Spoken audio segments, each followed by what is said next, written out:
All right, welcome back to our second half. We are doing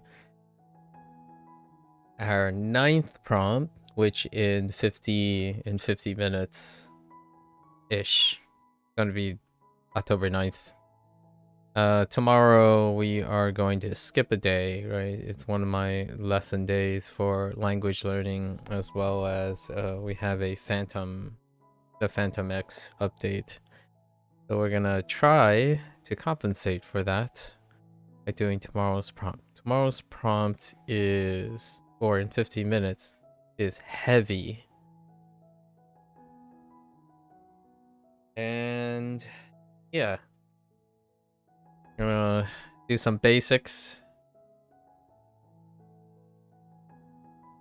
This one's pretty good. I think I got a good one for this one.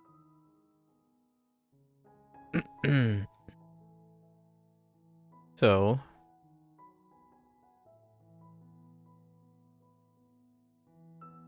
it's gonna be pretty quick too, because we have a very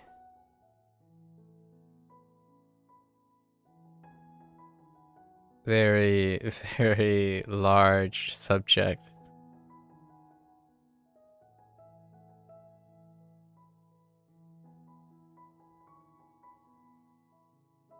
It's gonna take up most of the space.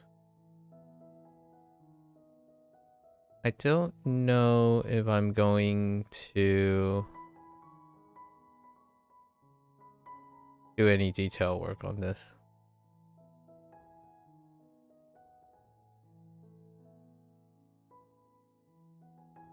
Honestly, I have no idea. Hold up.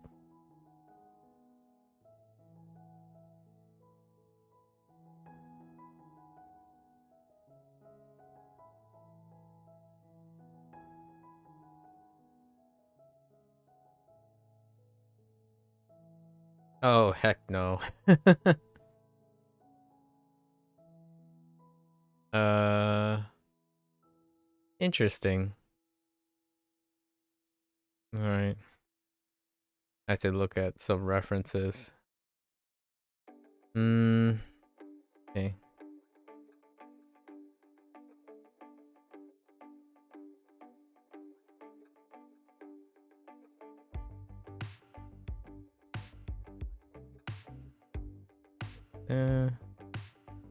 Fine for now.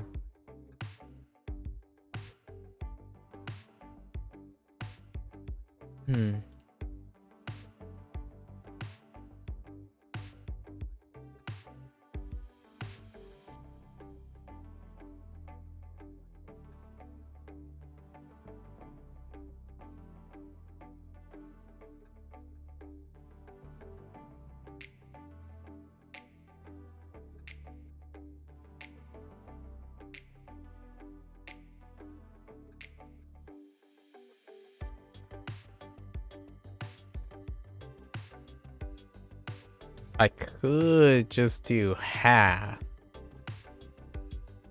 Hold. Let's work? Hold up.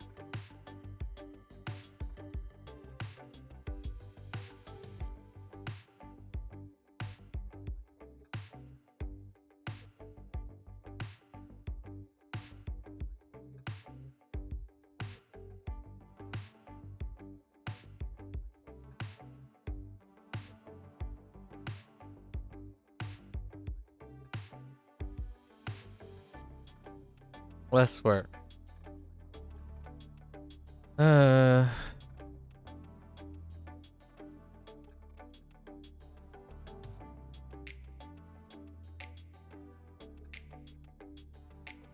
that is so satisfying.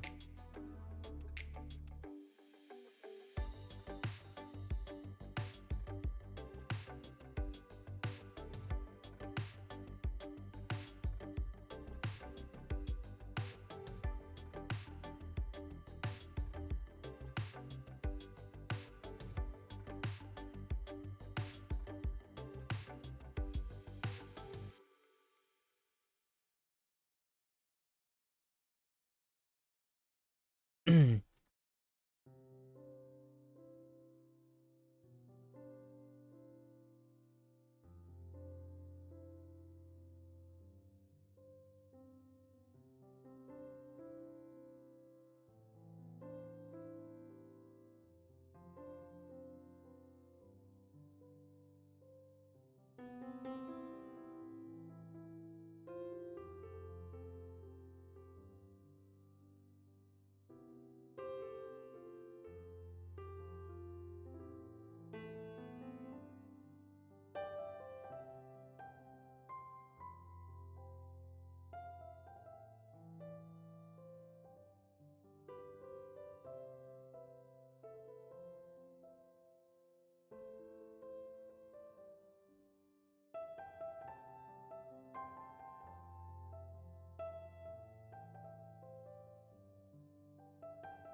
I wonder how liquefy works if I do it in asymmetry. I mean, if I do it in symmetry. Okay, it only works on one side. Alright, alright. What happens if I... No. Fine. Okay.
Okay.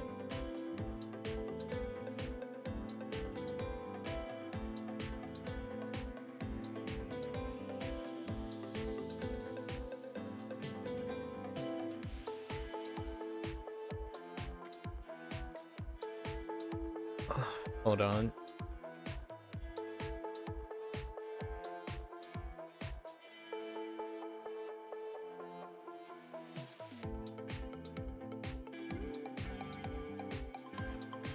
Okay.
Okay.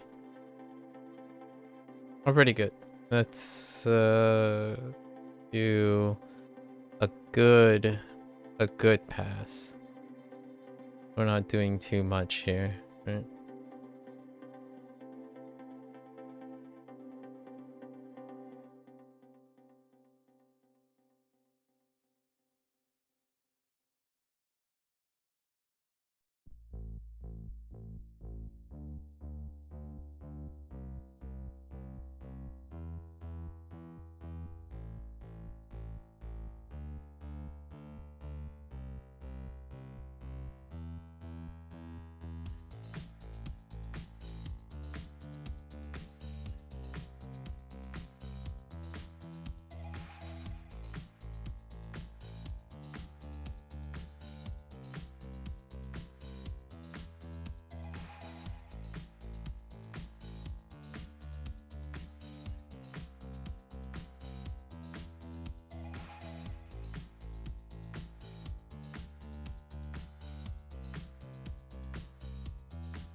Hmm.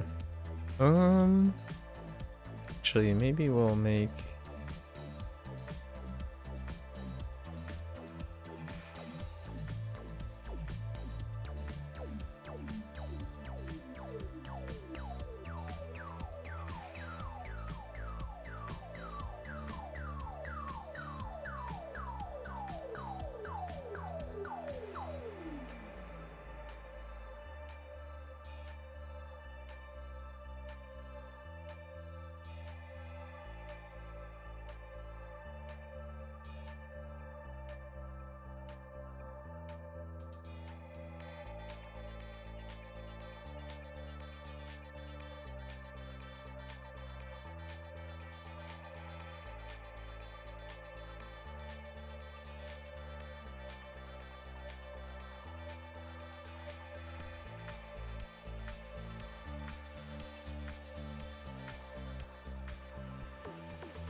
Okay.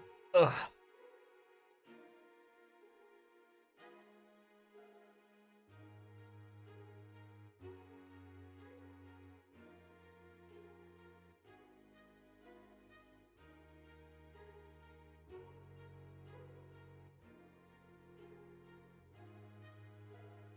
All right.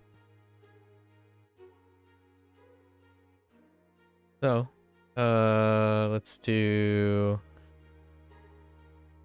I'm just gonna stick with. We're gonna improvise the background, right? Let's just do the background now.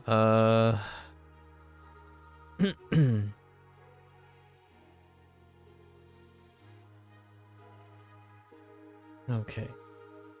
My hand needs a break. We'll start with when all else fails, just pick the middle. Okay.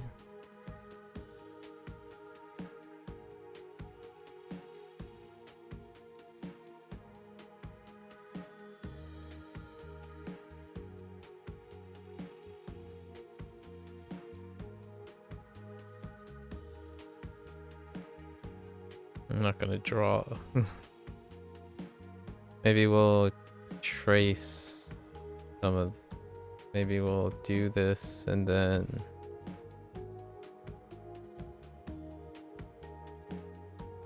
Oh, it's the same color. Wait.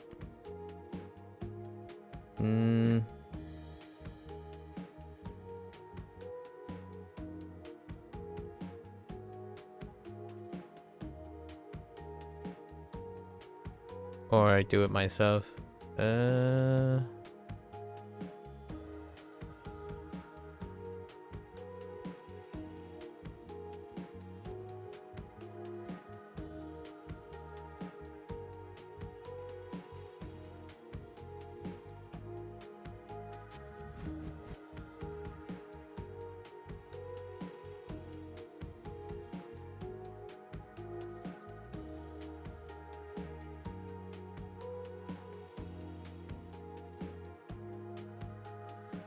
That gives me a good example. I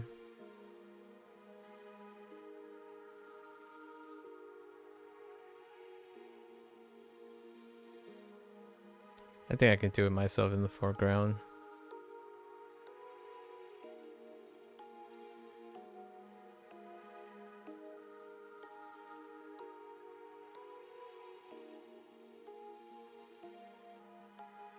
How is this gonna work?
You know what?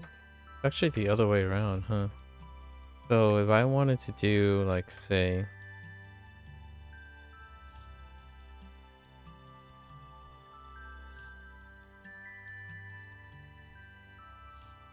like that, right? And I can drop it down.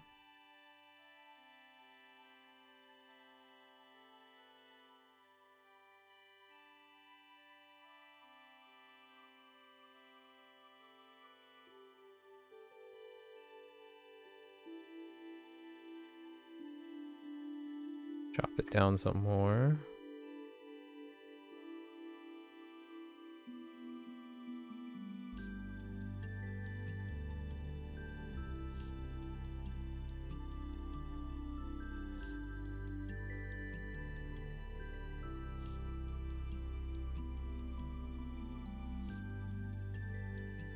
Hey, that's good enough. I don't know I'm gonna touch this. My hand. Not that great. Oh,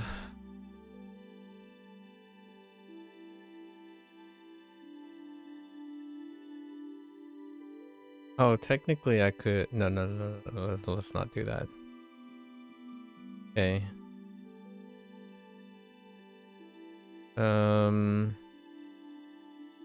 I'm gonna do the same.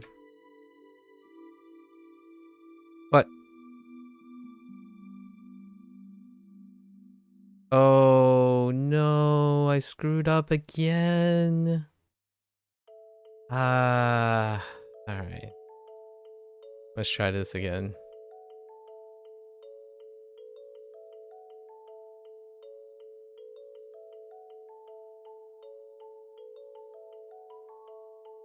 I keep forgetting my layers. Oh.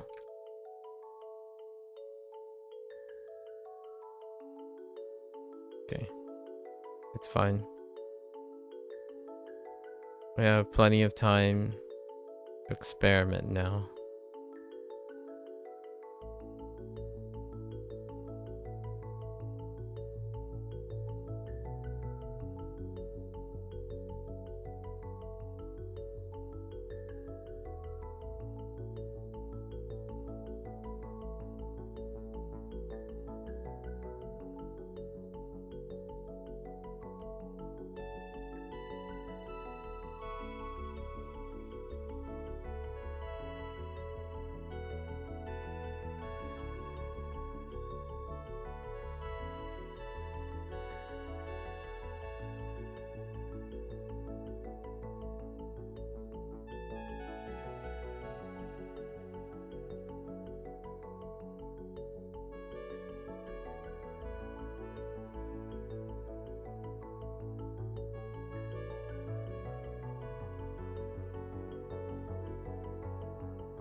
Okay.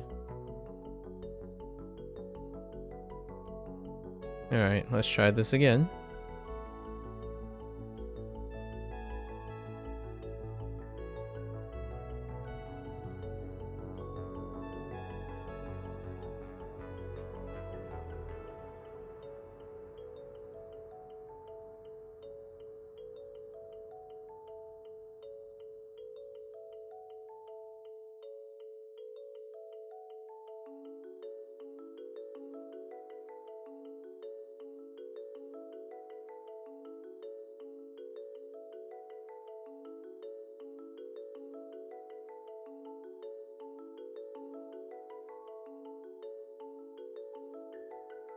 It's a little too high.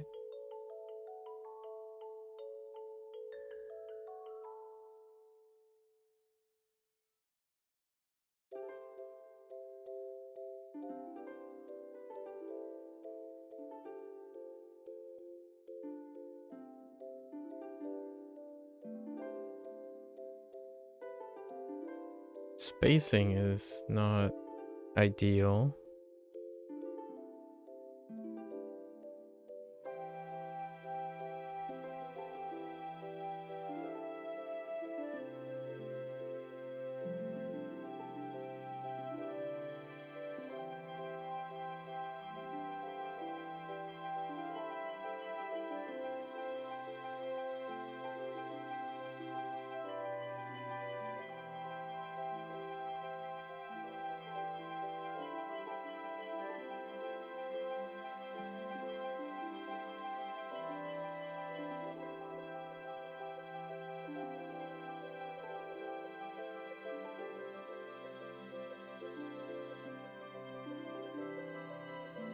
No, I need to keep them the same size.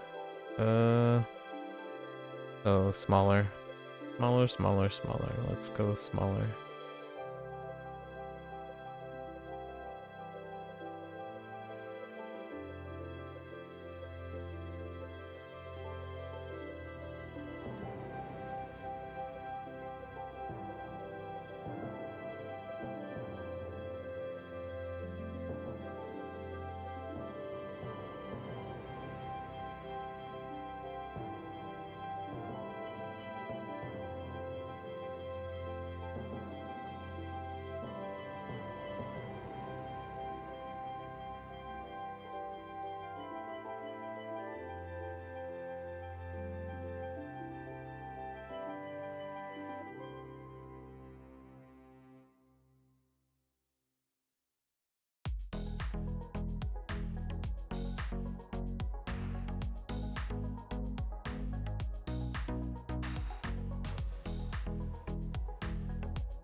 Actually, that's good enough.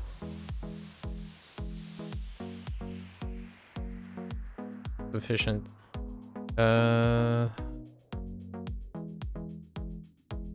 Okay.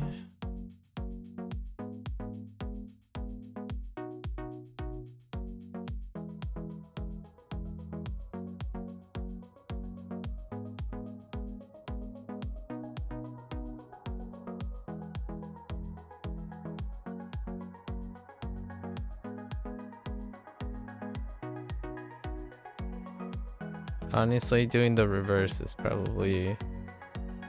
I'm better at doing the reverse, so we'll do the reverse instead. That last prompt got me questioning doing it the other direction.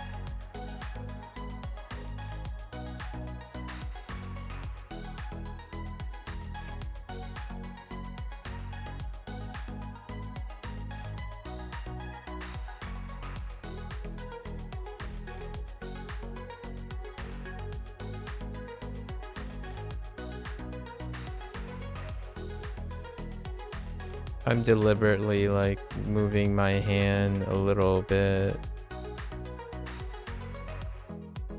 wobbly.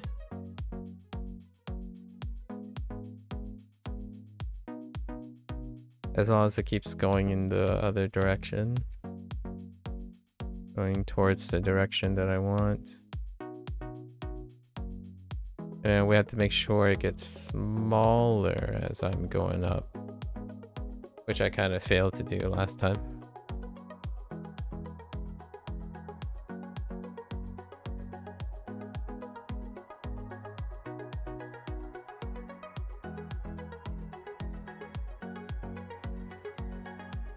Maximize my...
Pretty good. I guess we can grab these things. first.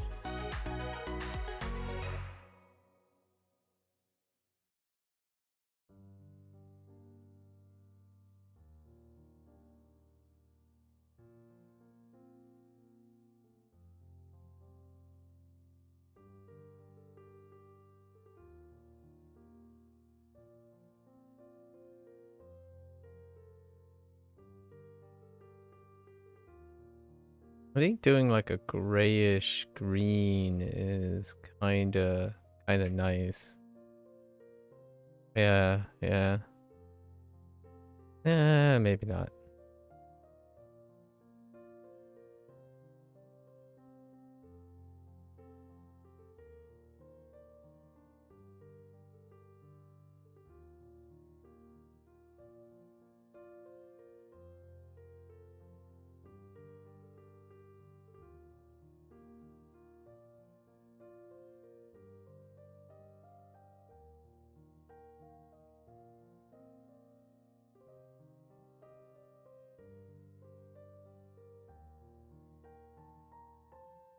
Take my time. Let's clean up.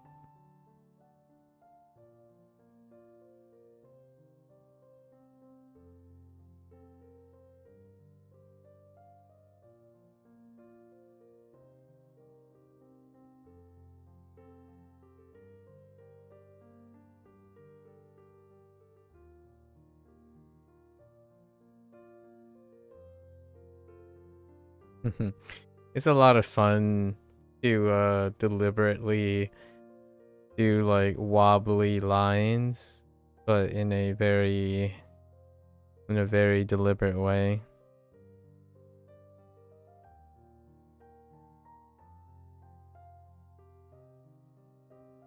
Getting the hang of doing like scribbles.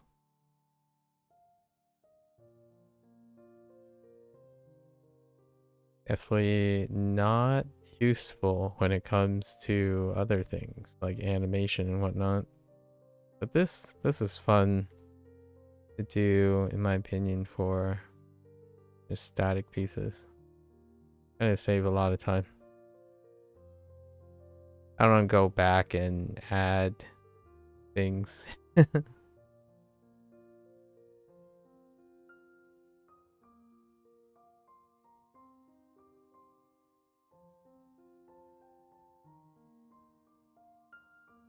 It kinda adds texture on the outside, or at least it makes me feel like there's a bit of texture on the structure.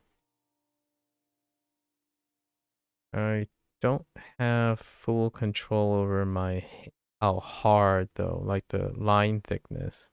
I can definitely save some time that way.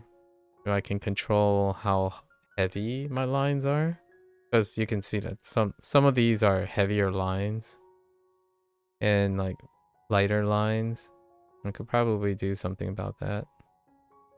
Heavier, so in the future I can think about heavier lines maybe near the darker regions, and then lighter lines towards like smaller. Like I could go heavier lines near the bottom of a tree and lighter lines on the top. In one stroke.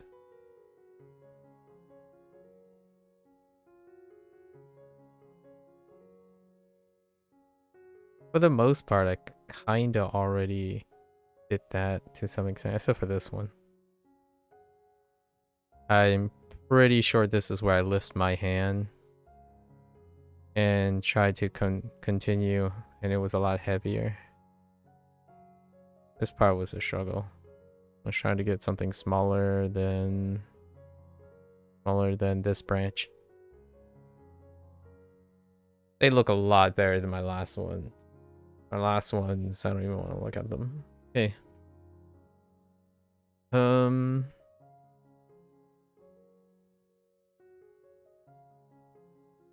We're just gonna quickly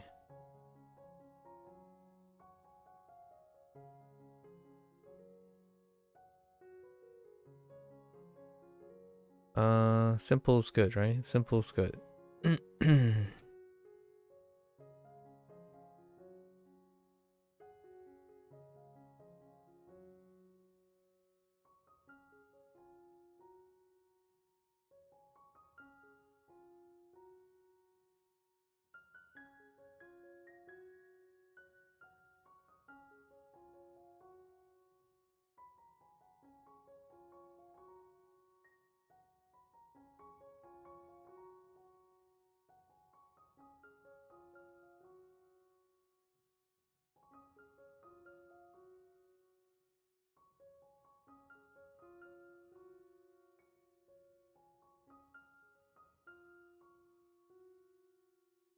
Some of this is going to make sense in a bit.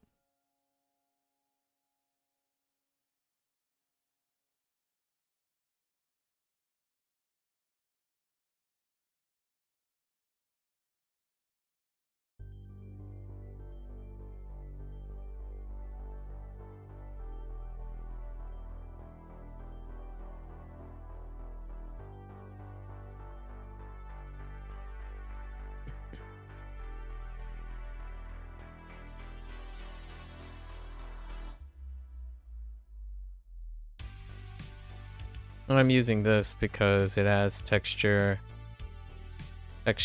and does the color that I kind of want. Save some time.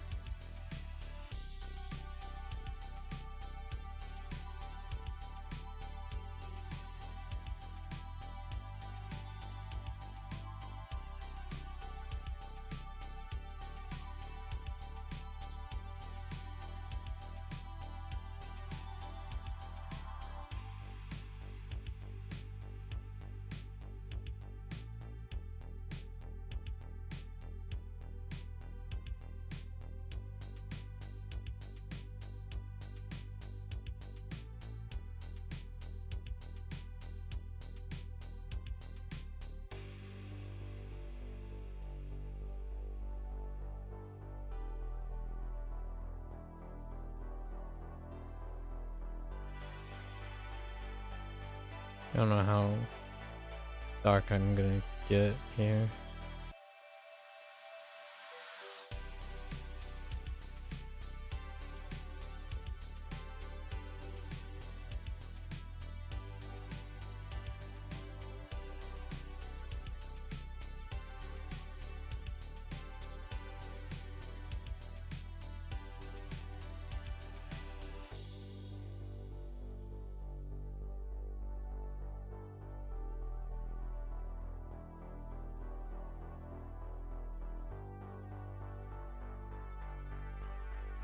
Okay.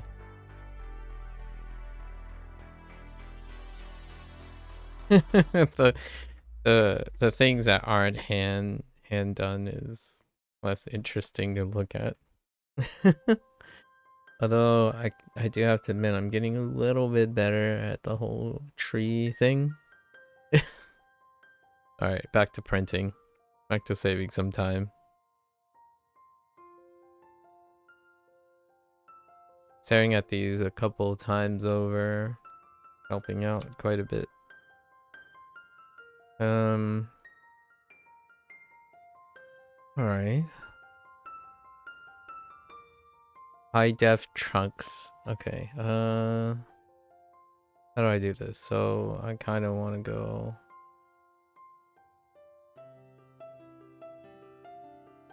This time I'm doing it backwards, right? I want to do it this way.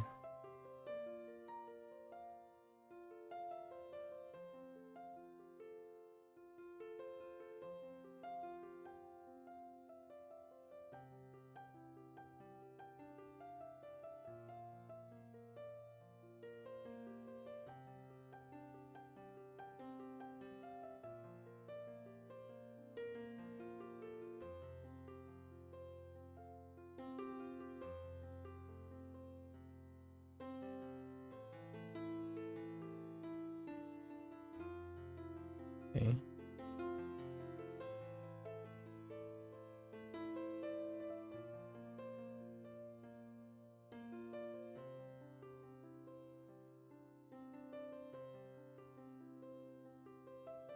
Put a few big ones in the front.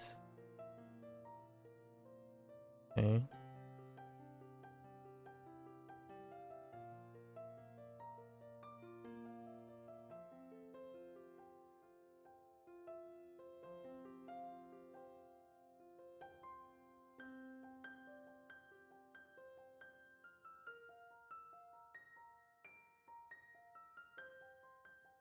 Right.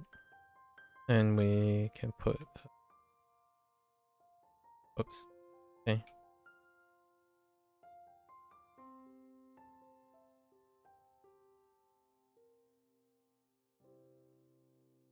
Ones in the front.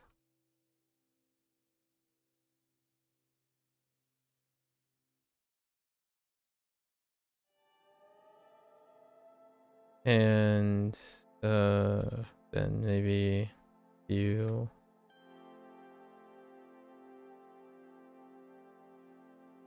the occasional out here.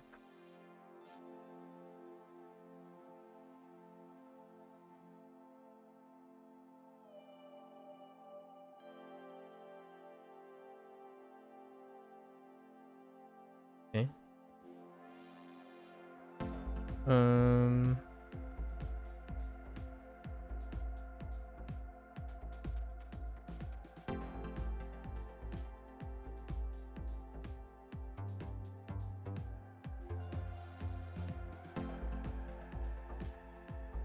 That's good enough, actually.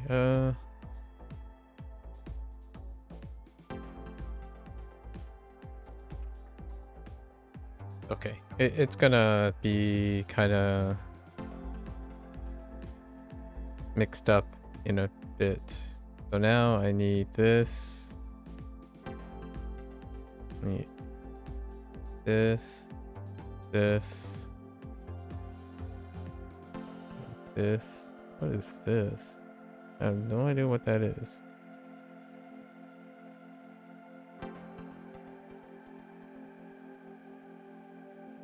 Okay, let's remove this. Whoops. Alright, it doesn't matter. So now, this is something I should have done before to save some time.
Uh,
Okay. And then this is what I was gonna do, right? I'm gonna put it back here. And oops. Oh, that type of copy was not the greatest. That's fine. And then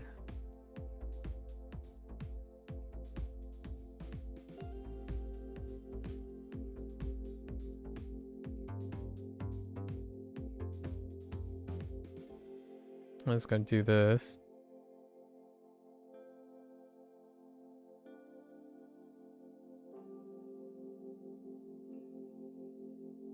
But we have to put some stuff in the back first.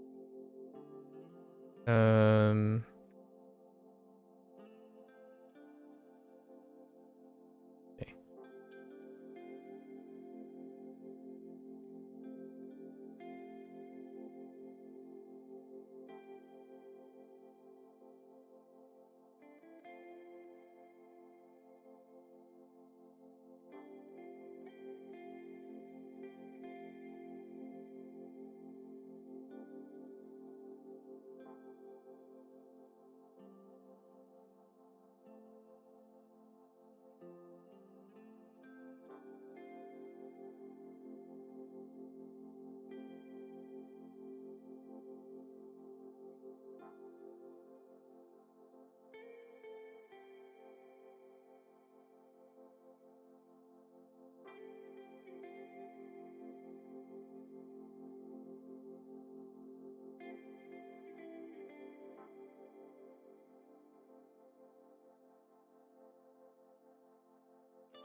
All right. And then we take this.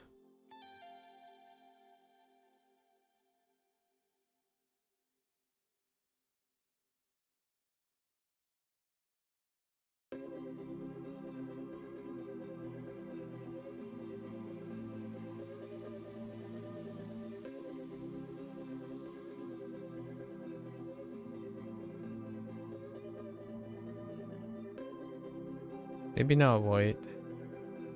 Maybe something like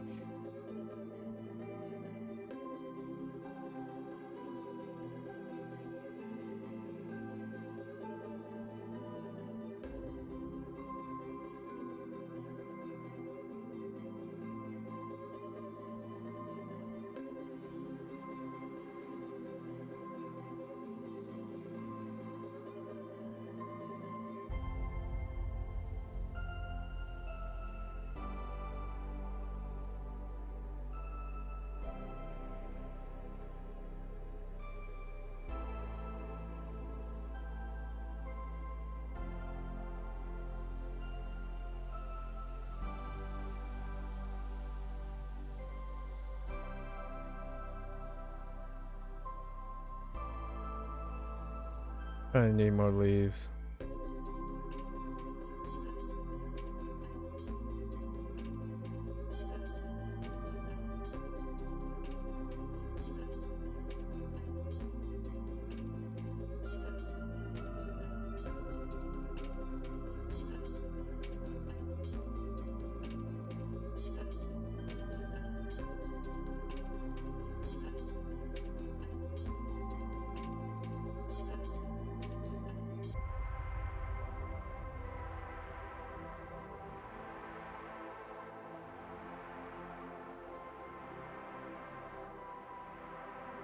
Oops.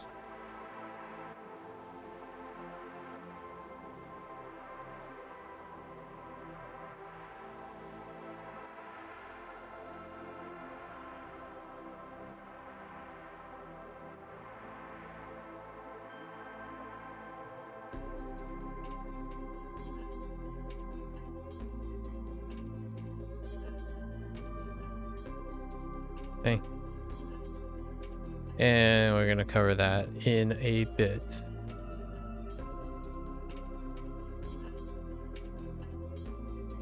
Am I gonna do something like...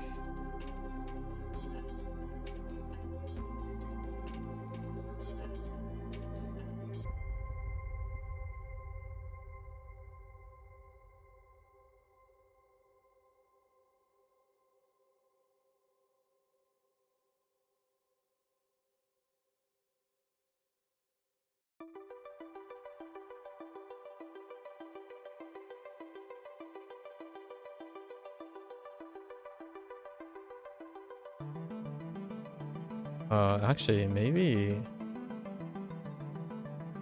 just yellow might actually do the trick.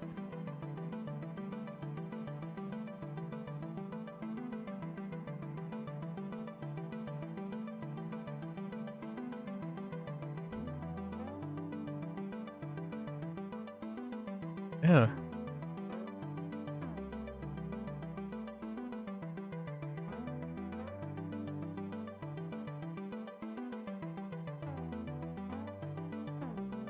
And then probably...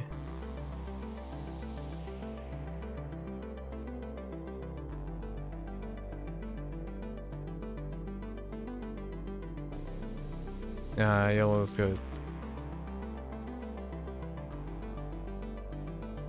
Alright.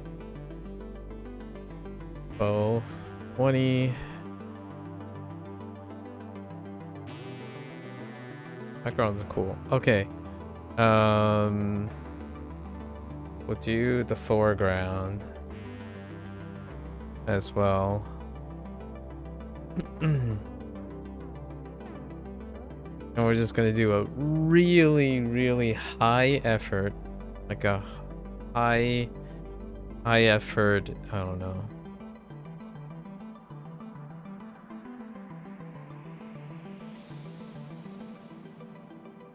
Wait.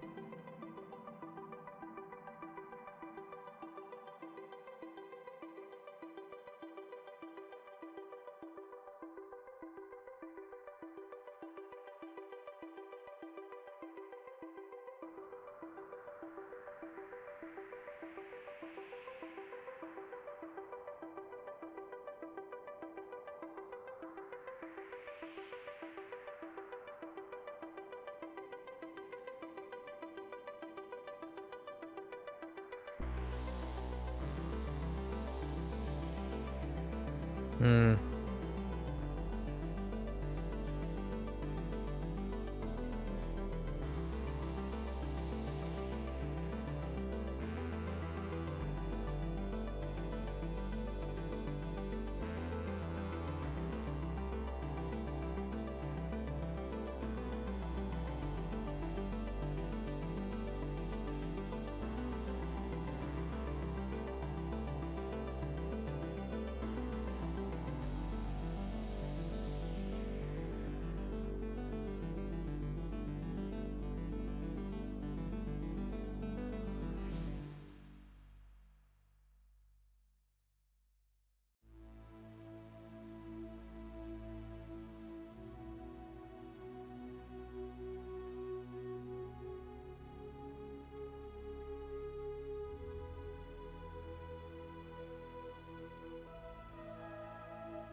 I don't even think that's gonna be seen.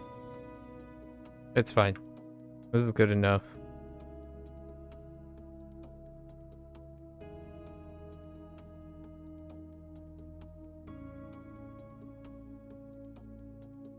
Clean some of this up.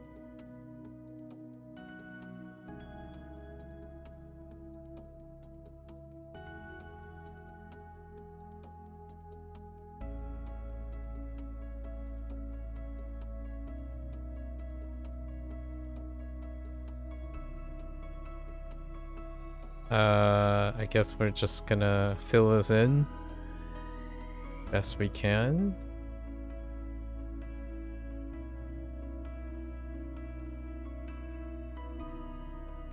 How big could it be? Huh.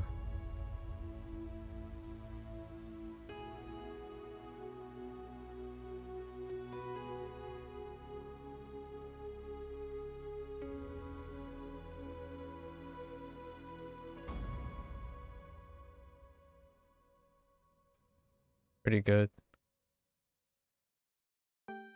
Honestly, this is good enough.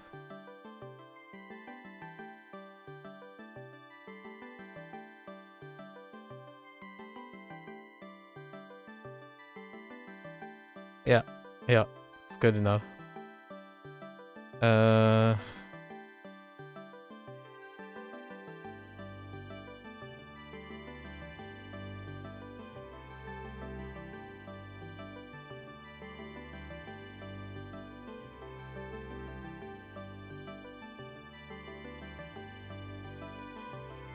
Be the same color, and then. Oh no, wait! I can't fill it in. I have to.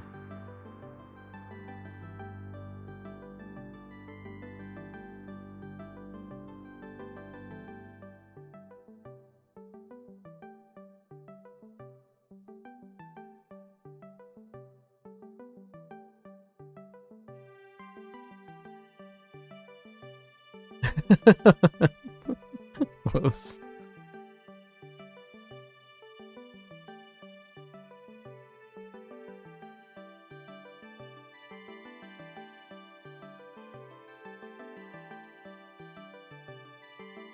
Okay, now we're getting into some meta game here.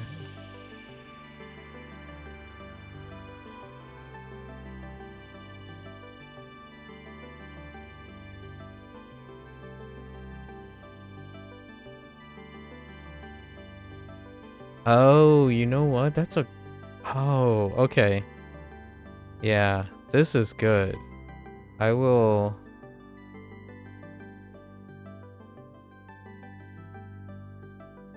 Oh, you can stack these. So I could make a pile and stack these over and over again. That's a great way to take advantage of.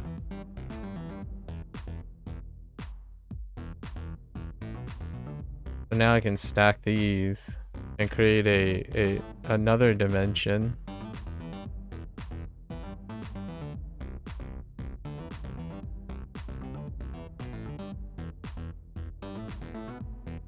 So now I have the original.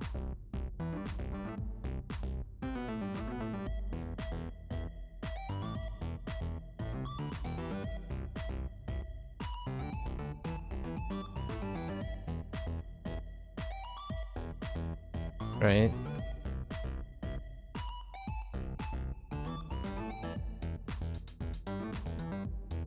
Now I can stack these on top of each other. Interesting. I haven't even thought of it.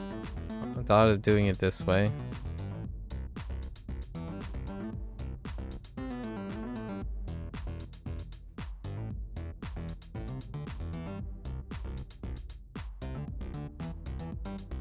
And I can kind of figure out what's overlapping and what's not overlapping. Okay.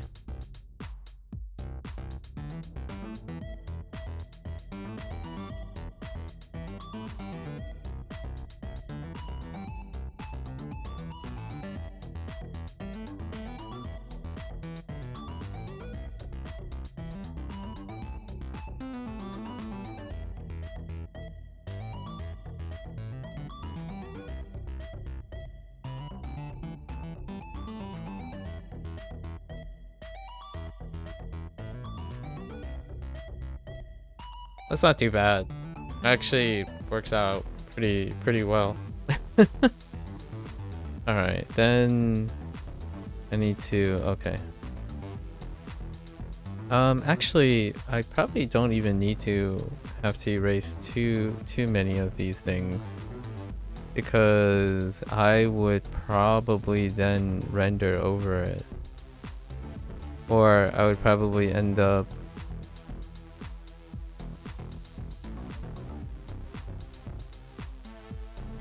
filling him in. Okay. See, now that brings up a tough thing. And then now I have to like color all these things. Okay.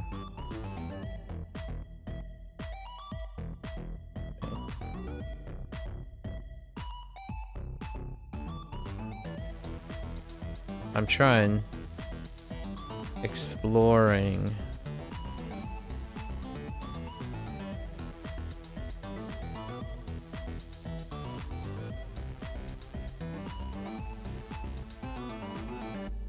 Exploring my options here.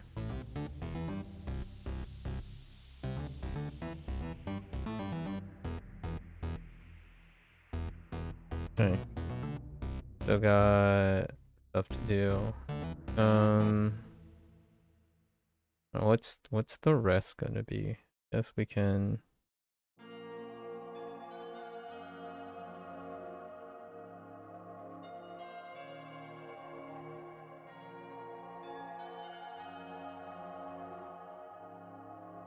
We can patch it up. How does that work? We're gonna go from dark.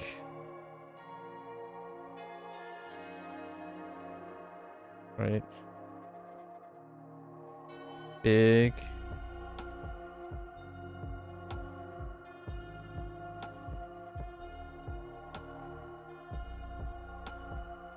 On the outside. Oh.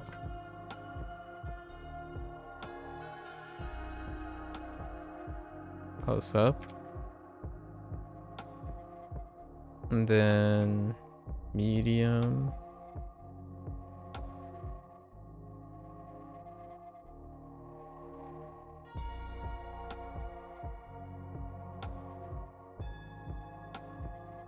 Nine smaller. Right.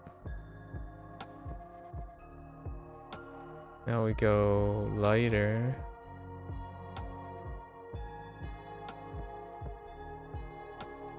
Medium. Bigger. There's a reason for this. Lighter.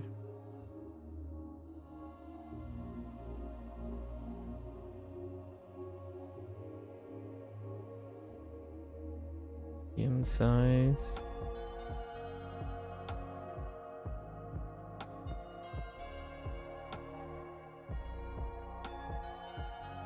Okay.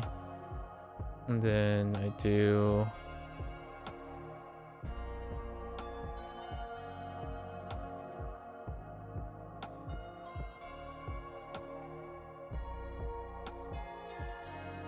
don't know if this is gonna matter later. We'll consider it mattering. Okay.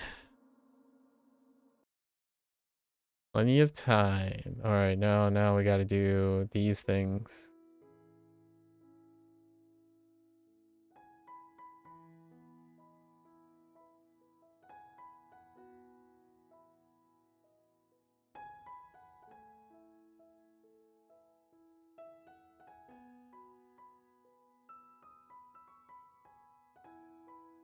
Yeah, those trees just look. Hang on. Those trees are kinda wicked.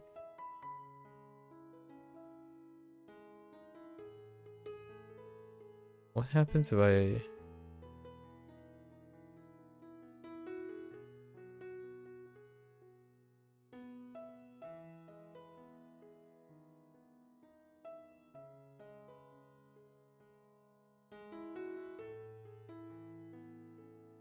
And for now, let's just keep it like that. So I can get an idea. Alright. Now I gotta fill these in. What are the chances that I've connected these and I can just... Wishful thinking. Very, very wishful thinking.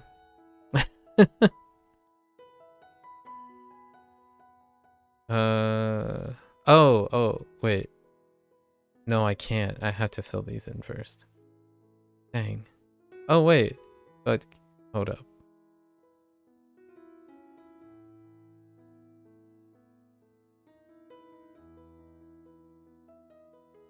Oh, yes. Wait. Wait. I don't think this is gonna do what I think it's gonna do. I thought they would overlap.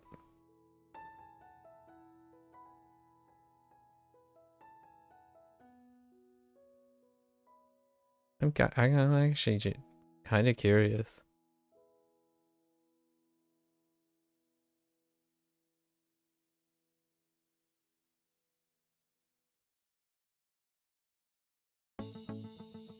At this point, I'm genuinely curious what this is gonna do. Okay.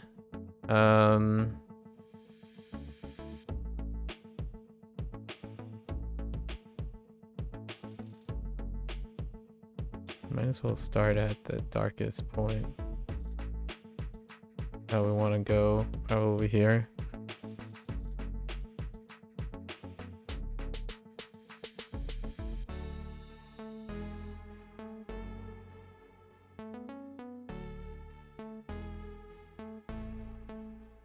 How is this contiguous? Oh, okay. Yeah, it doesn't do what I think it does. They're like similar color.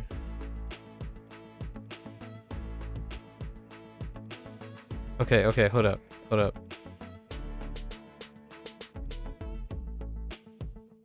Oh, the whole thing is still selected. Dang it. How about this?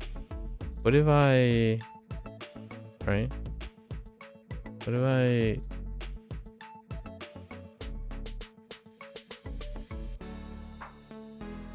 What does that do? Oh, that's not great. Wait, hold up.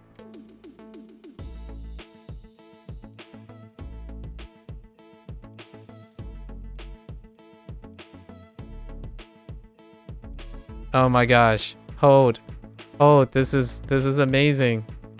I'm learning. Hold up. How can you get them to... Okay, hold up. I think I'm learning.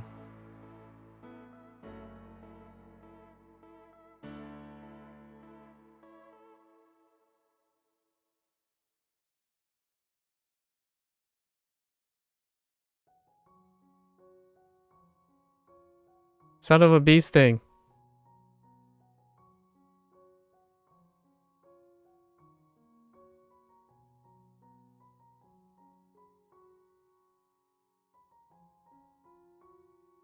It's not quite the resolution I want, but it'll be good enough.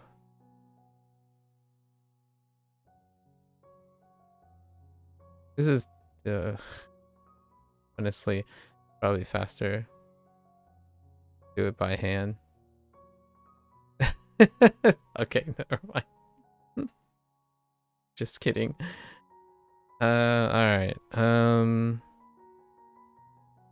It's in the foreground, right?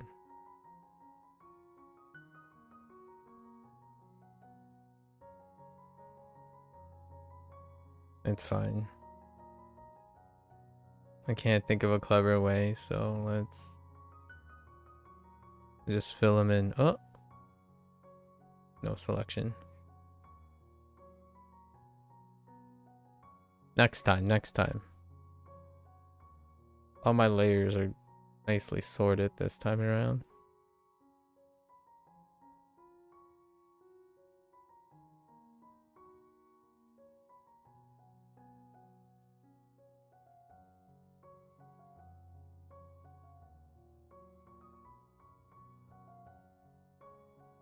this is gonna be such a pain in the butt. You know, I should have blocked it first. Okay, future consideration. I should have blocked the first one first. Because block doesn't require me to manually do anything. So I could have blocked the whole thing before duplicating. Actually, I could have done a lot of things. The only thing that I would need to omit is any type of like lighting related thing. Dang. Okay. That could have saved me a lot of time. Next time. I'm definitely gonna use copy and manipulation a lot more in the future.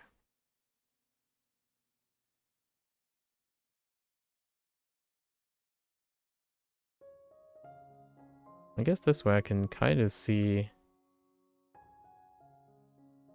which ones. I see one that's overlapping in a weird way.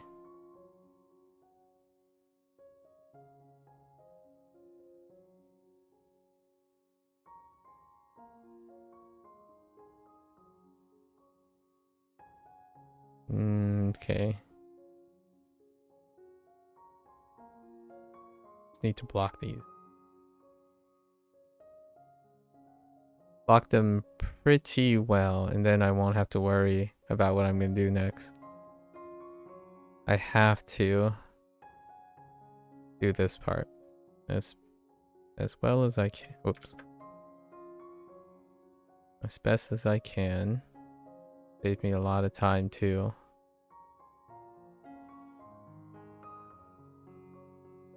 I'm learning.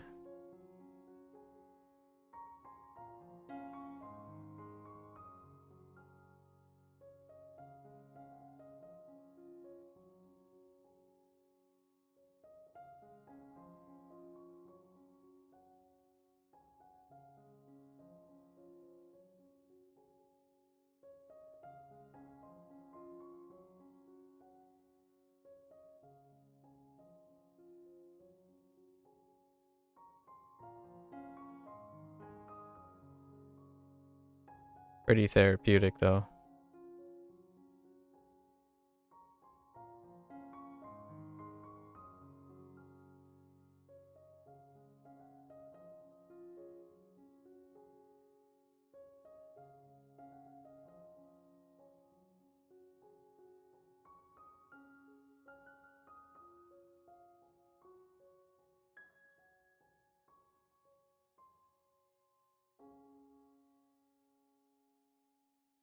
I can probably still do the fill thing by manually going over this.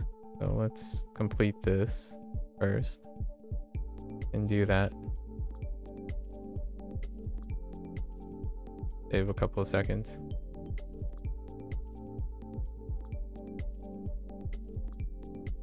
Like this way.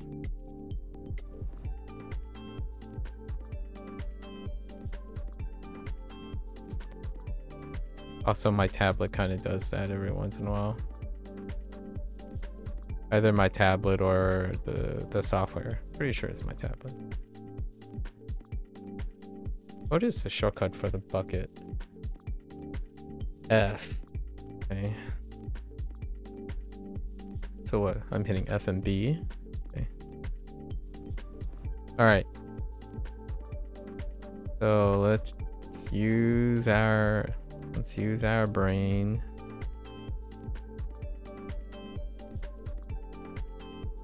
And do the fill plan ourselves. Okay.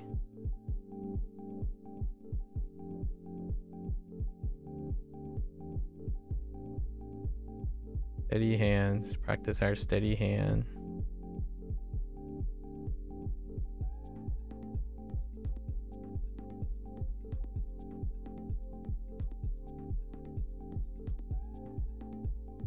Not gonna go that far ahead because I might miss empty space.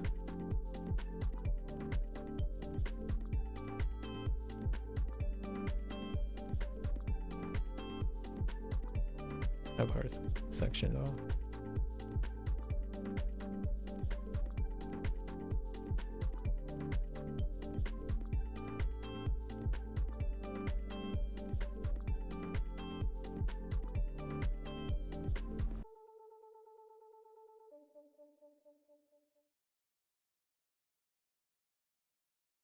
Actually, I'm not quite sure this is a great idea.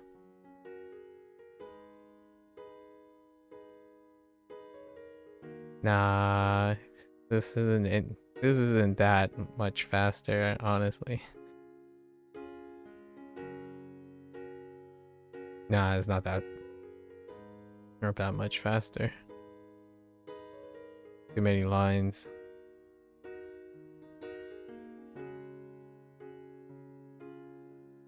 Yeah, there's just too many lines.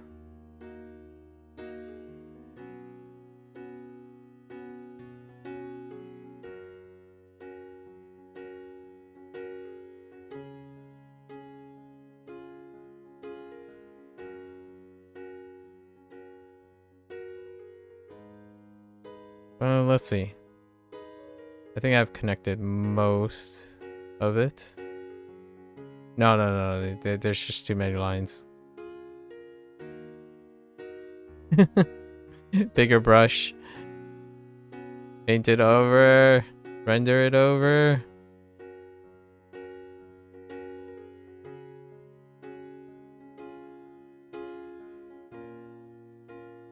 Contemplate it next time.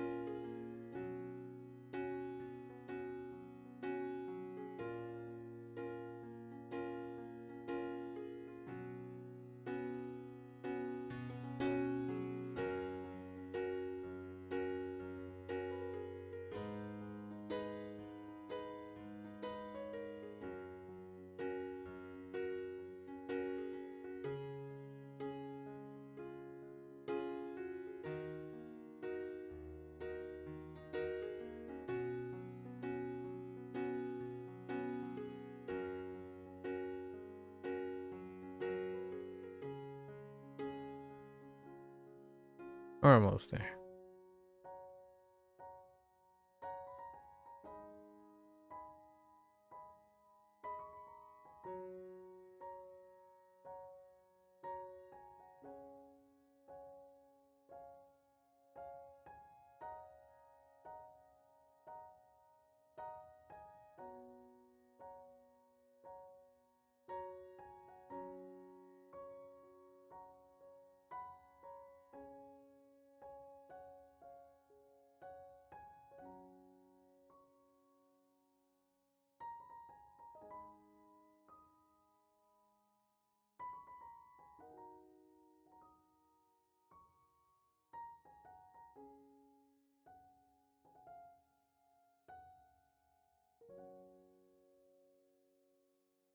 Yeah, one move could save me all of 10 times, at least 10 times this amount of time. So definitely future reference to at least do the blocking.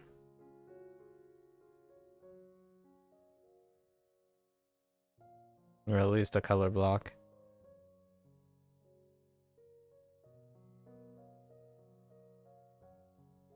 Why do I need the color block? Then I do this part. This next part requires color block. I saw a couple things, but that's fine.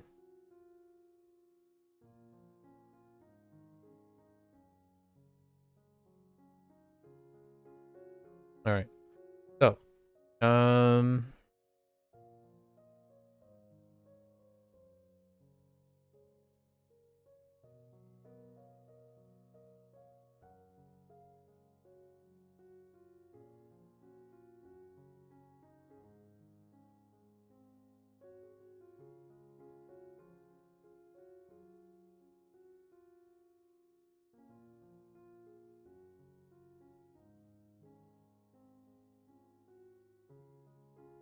do I have anything that I can...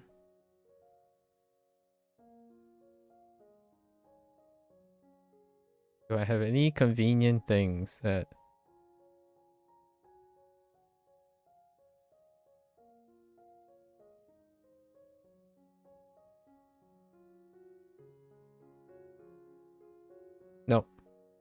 We're going to no convenient things. Actually, nah.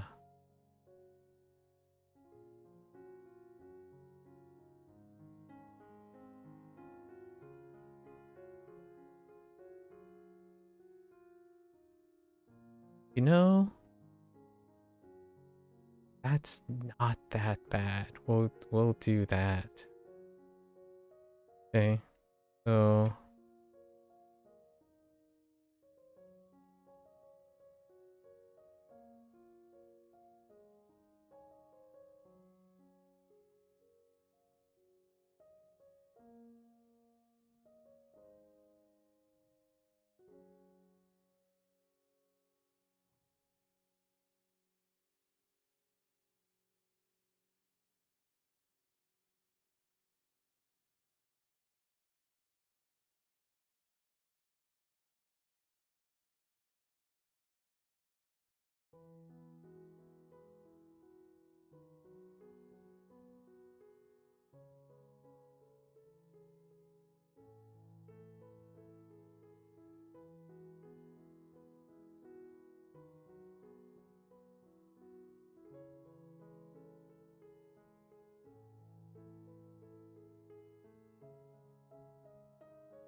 I do eventually. I feel like I'm gonna make time for a cross-hatching piece. This is basically my substitution for cross-hatching,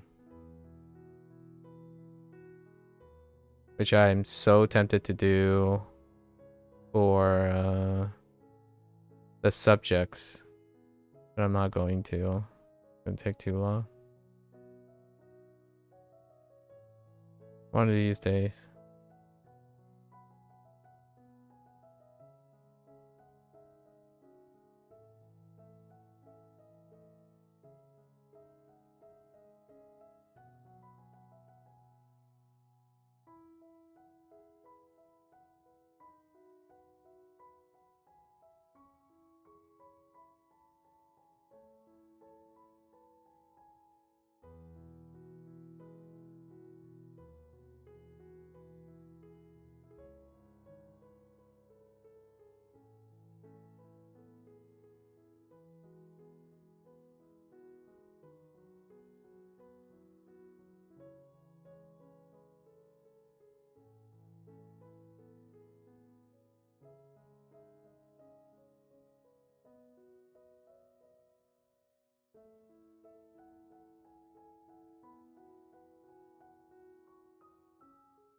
The reason I blocked is all of this stuff is gonna get all the way outside of the thing, and I can't do that.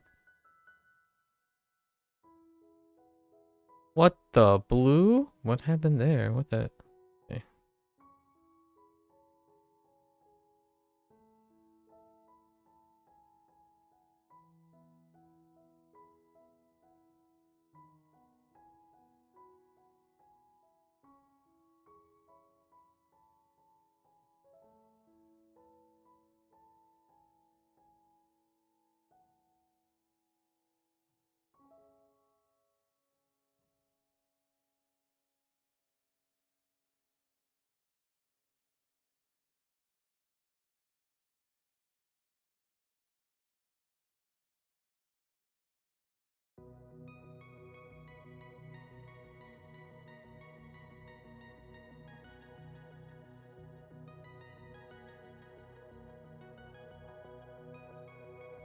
Yeah, this isn't bad to use to mimic like the veins. I think plants have a wonderful like how to say like a hairy, veiny quality to them. that makes me want to cross hatch every time I'm like doing any like shading work.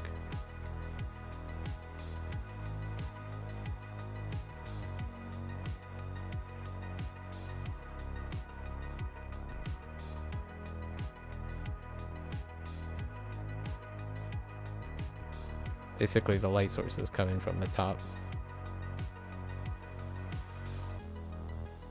And then, we can punch it. Right.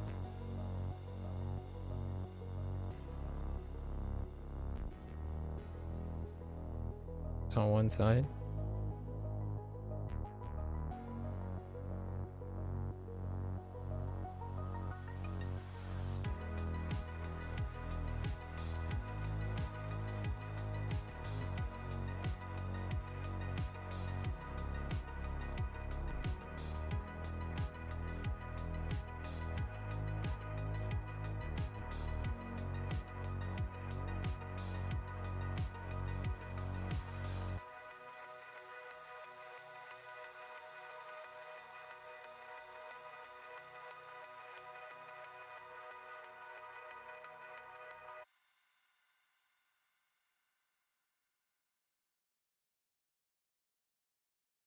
Right.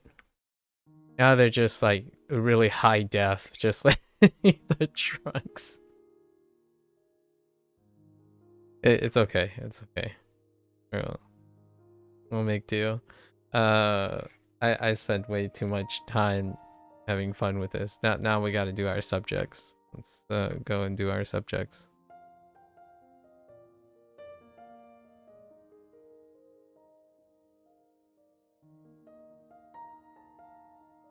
Where did we place our subject?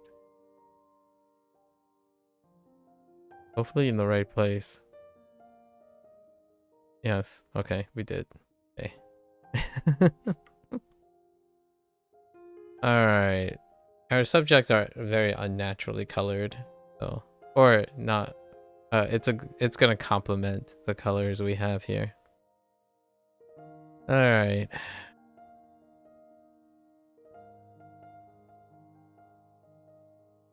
It's hard to see now, but I have it in my mind's eye what it's gonna end up looking. So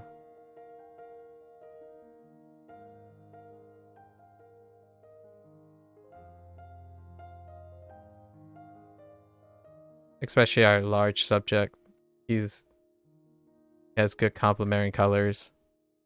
I mean, it's a panda. It's black and white. It complements it. It's black and white, so it's like this really cool, nifty a panda. The interesting thing about pandas are they're so unnaturally colored, but at the same time they're black and white. So in terms of like the interesting thing I always find is, while they are probably easily one of the most unnaturally colored things in nature, like outside in the woods and stuff, so like they stick out like sore thumbs, right? At the same time they're black and white, so in color theory, when you're doing like coloring and stuff, they complement like pretty much any color you put around them. They complement, other than, you know, black and white, which they might disappear. Actually, that might seem okay too if you had a whole black canvas and only the black parts are missing from the panda. That still looks pretty cool. So that's kind of an interesting thought. Like really, I like the red panda, but if you needed a subject that can do you no harm, you know, if you're telling yourself, oh, I could have just built this in this way, you're telling yourself like, yeah, you know, I need like an OC that has a specific color set, like a specific look, that if we're gonna do any type of color, it was just work. Definitely have an OC that's black and white.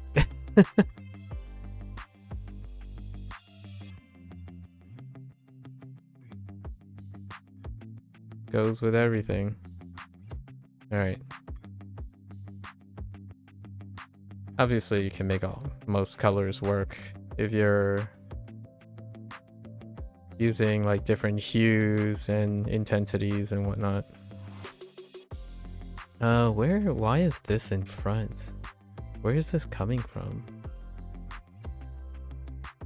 Oh, interesting. Okay.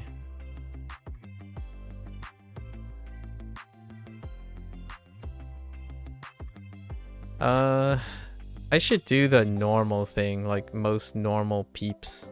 When I mean normal, I mean people who actually do artwork more than I, and like just block the thing in gray, which is exactly what I'm doing right now. Block the thing in gray.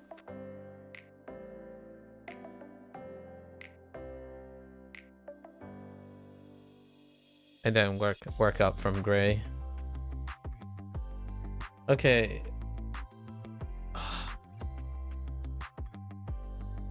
I'm kind of tired. 3 days in a row. Okay. Not quite completely black. I don't usually work in not like completely black or gray. Oh, or white. You know. Taboo. Not really a taboo, but sometimes. Actually, that means I could do this, right? This will help me out too. Why didn't I do this sooner? Okay. Alright. Although, that's just for the silhouette. Good enough.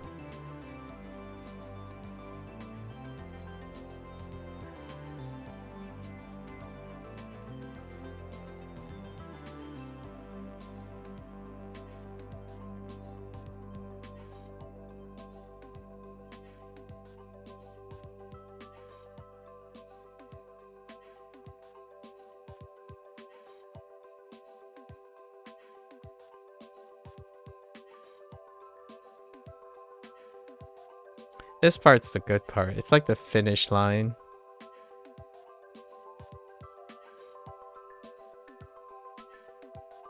Coloring, shading, and like this part is the reward.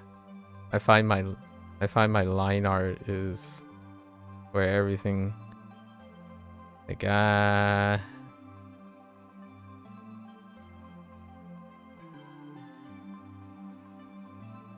I'm not saying it's easier or harder or more time consuming. The coloring part and the rendering part consumes most of my time, but that's also the same reason why it's my reward and my favorite part.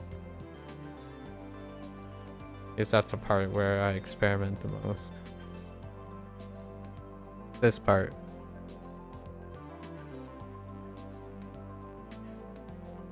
Although I'm getting into this habit, not sure if it's a great habit or not. I'm getting into this habit of experimenting with my line art, like my lines afterwards and whatnot. Finally getting some time to mess around with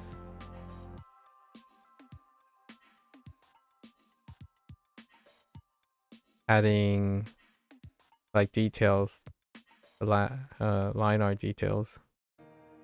That's also my favorite part, but that's after the whole like drawing your line part, like this stuff. Our sketch, the sketch part. I feel like other people would generally disagree with me. Like the sketch part is everything, so to speak. Where they conceptualize the most, perhaps. Don't really know. Oh yeah, that's right. I don't have to worry about the outside.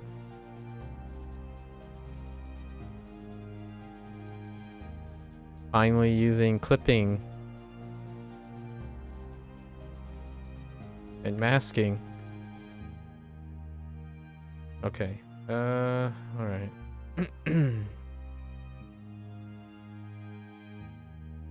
What happens when I do this? Okay. Based on the one. Oh, wait. No, that's not how that works. I'm like, wait a minute. Can you nest?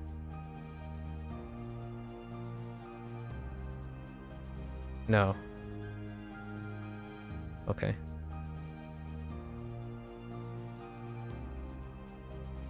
Alright. How orange are you gonna be? I often can't make up my mind. Okay. Alright. I have no consistency. And just go for it. Oh, this is where I do the use my hand. Smaller details.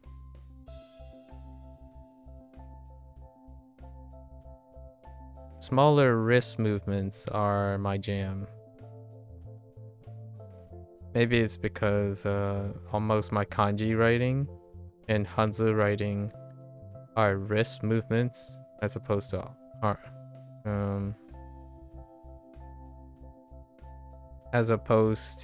arm movements. Not that that's a good idea. What the? Why is there a clip here? What is this about?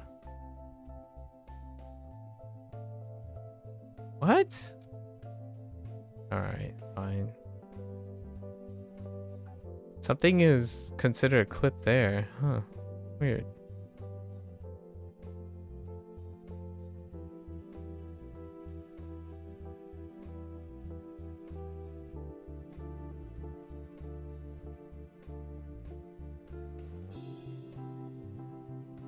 Yeah, this is all hand and wrist. Doing small traces.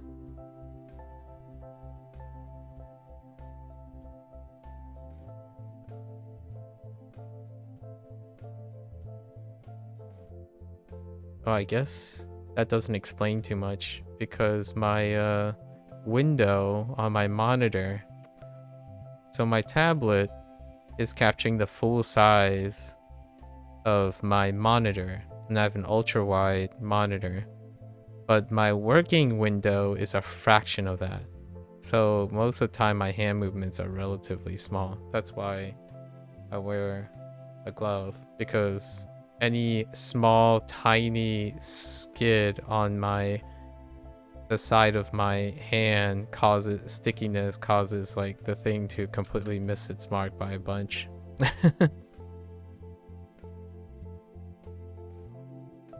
Okay.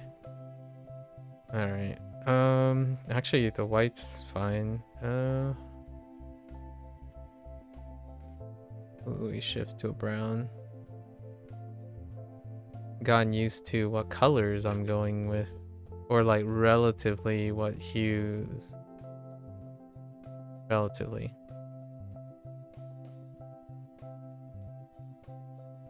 Although this is browner than... It's close. Not identical though. I don't think my ability to see color is that great.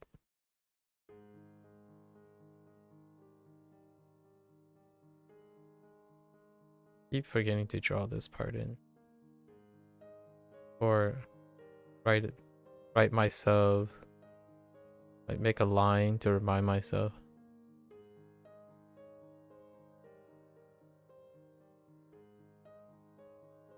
I kinda did right there, but that's the squinting part.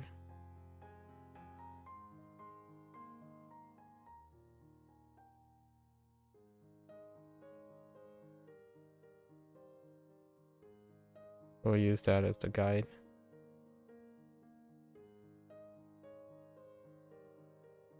Okay. Um,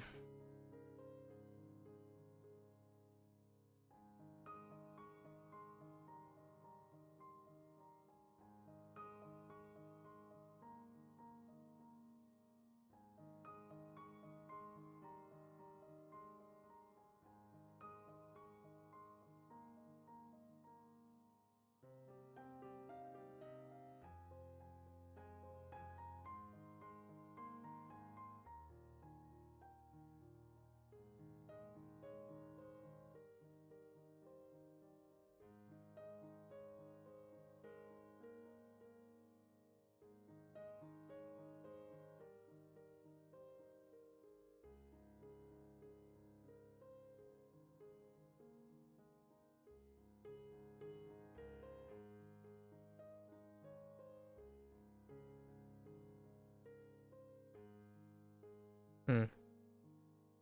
We could go darker for this here. Is that how I'm gonna do it from now on?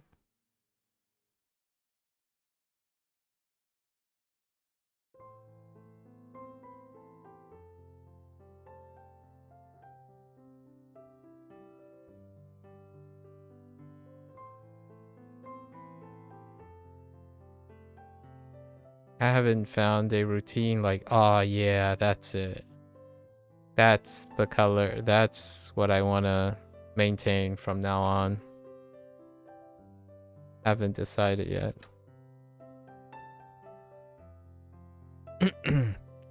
It's probably never, it's probably not going to happen since I will forget by the time next year comes along. I'll probably decide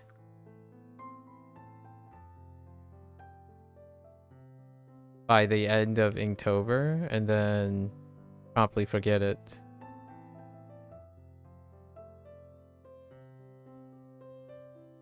When it rolls around again.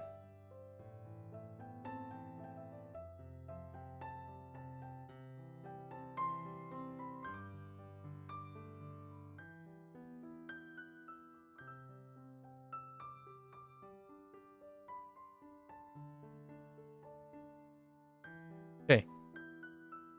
Alright. So we block the little goobers in.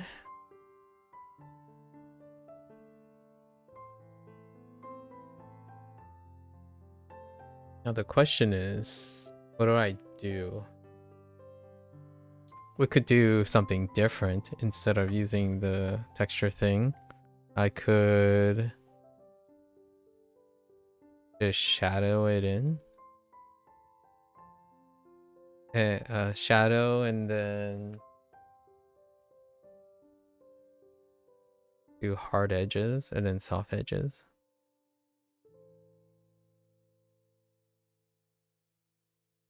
Hmm.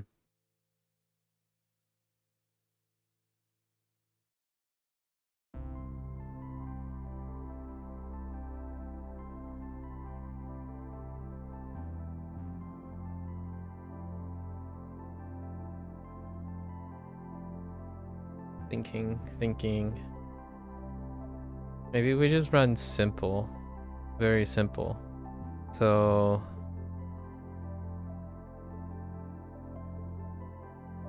let's do the small guy first.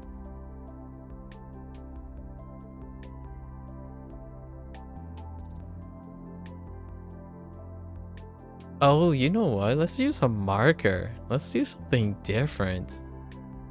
I love doing different things. Let's use a marker.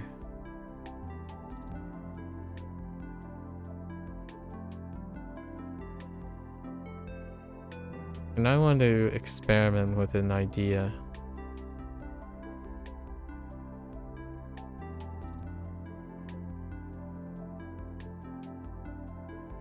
It's not what I'm looking for. Not what I'm looking for. Oh yeah, this is what I'm looking for. I really like this thing, whatever this thing is. Okay. I'm gonna make it look interesting.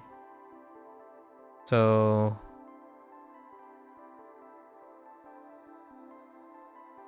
This guy doesn't have a lot of surface area though. Okay, so I went. Okay. Oh.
I really like the spongy quality of it.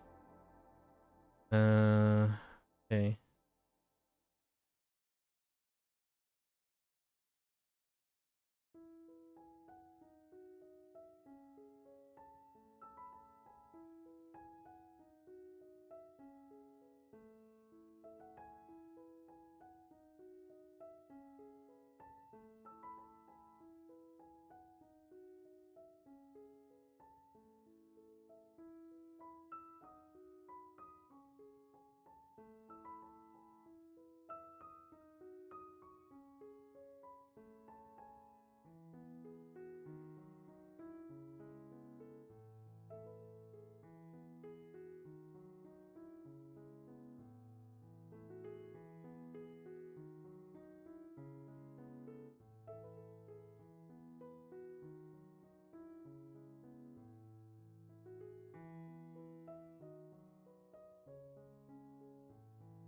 I have to get rid of a bot.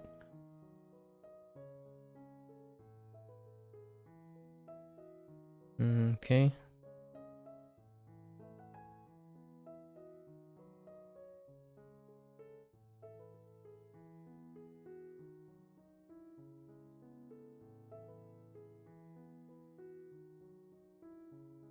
Actually,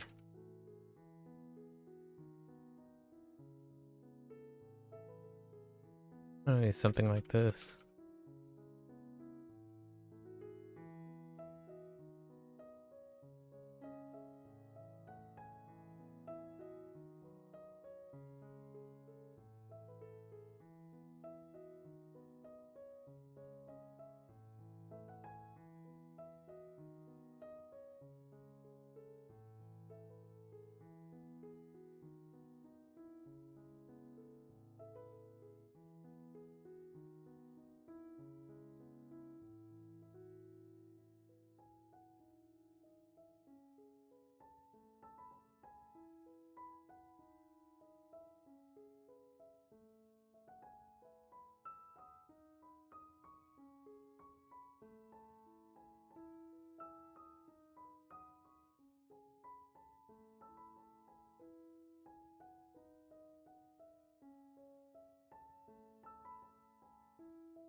Okay.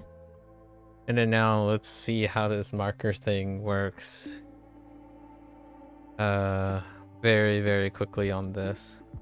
Huge surface area. Okay. Let's just start with a more reasonable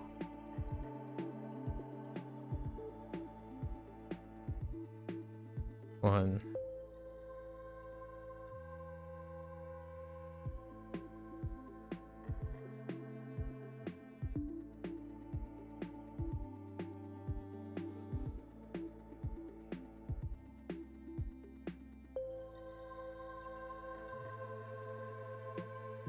Fine.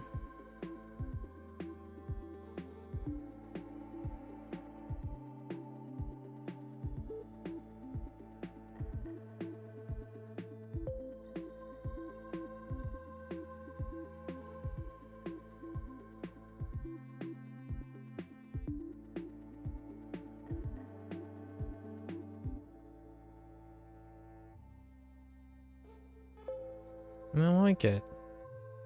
I don't like it.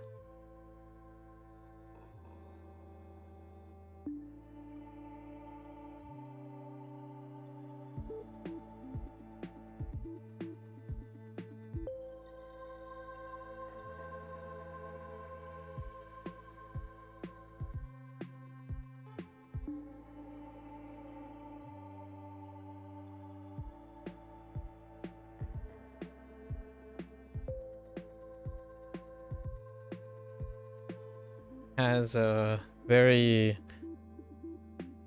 sandy quality, or like kind of noisy, just well enough.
Kinda okay.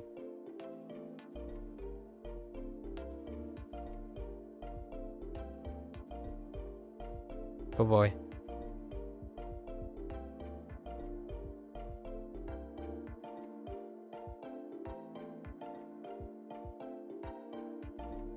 Panic. There it is.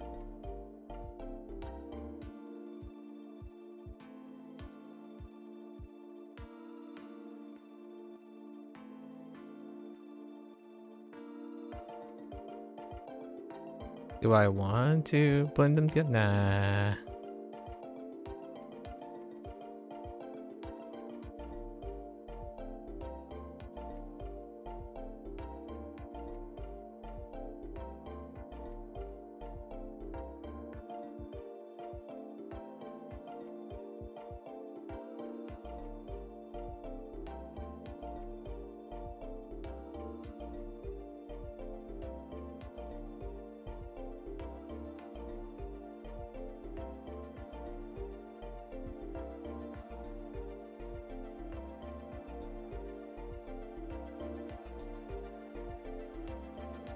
It's an experiment. Good enough for an experiment.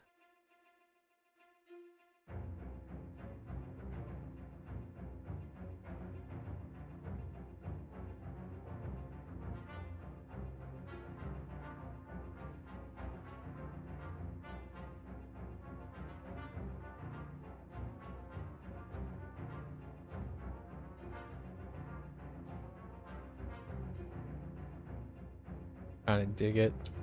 Alright.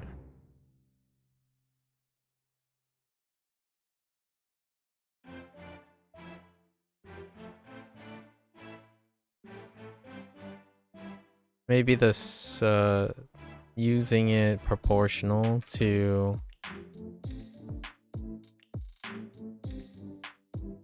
I will be able to like eventually fill out the surface area I like.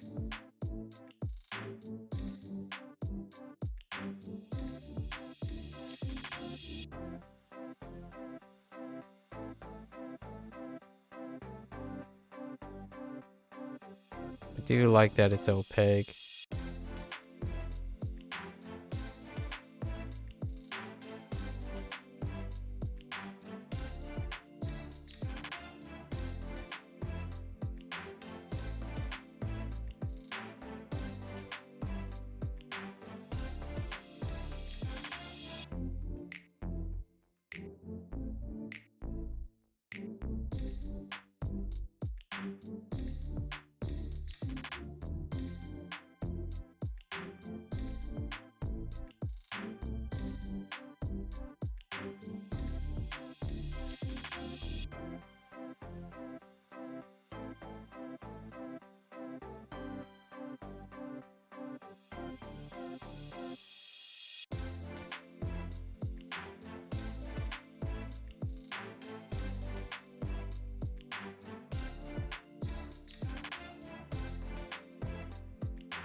Okay.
Okay. Ow. My hand. All right. So now we have a problem, which is gotta tie the stuff together. First,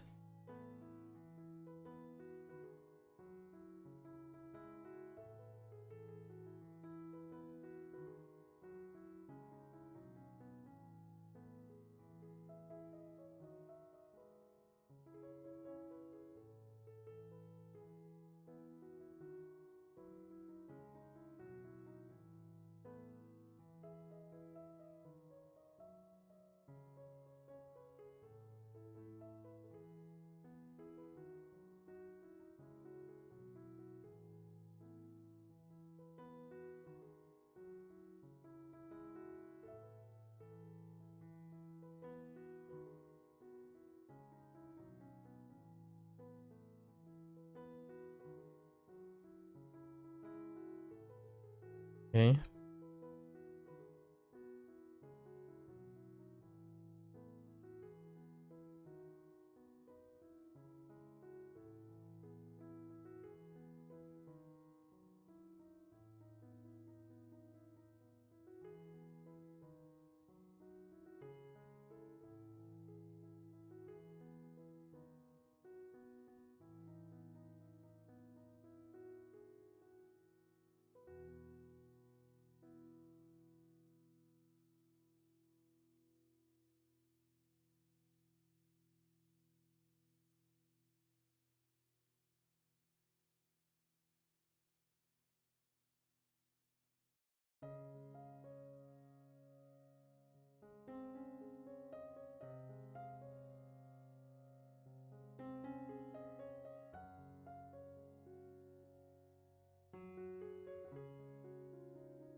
Okay.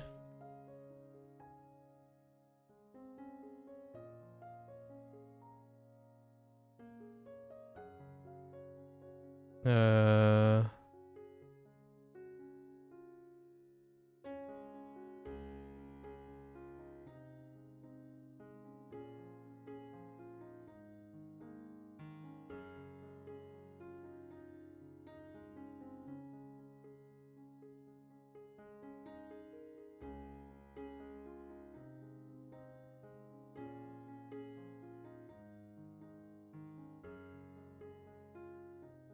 Okay.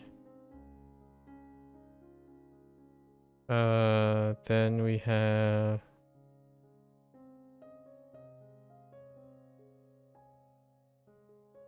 Oh, not that, not those. These.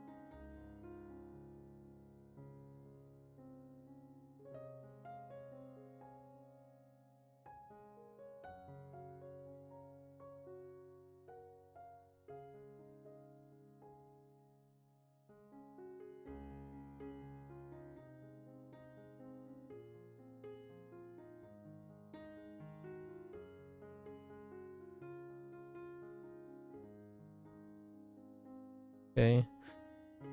And then I haven't decided what I was gonna do with these. I don't like the blue. Or the white. Yeah, softer color.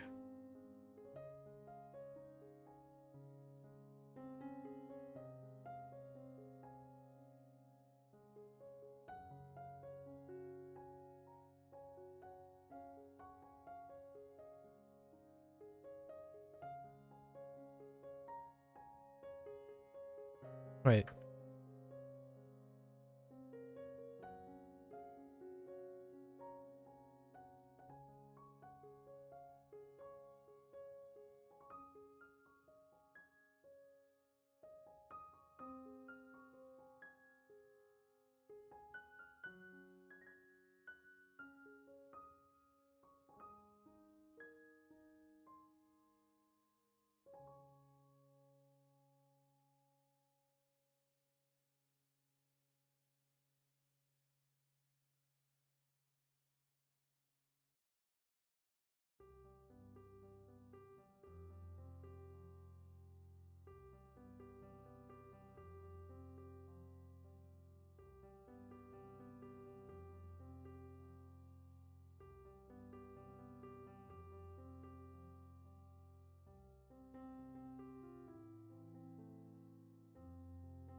I think we're just gonna dim most of the things.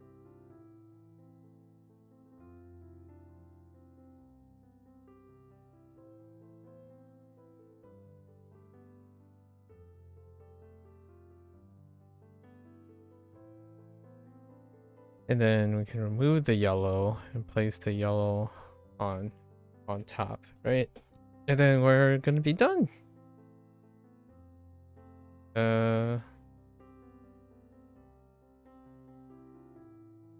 So now we have to get a little bit creative here.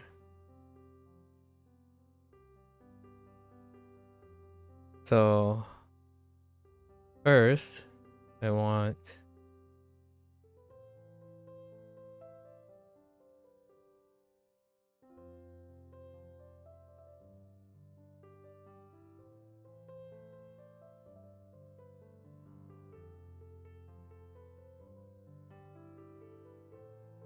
okay. And then now we need something in the foreground.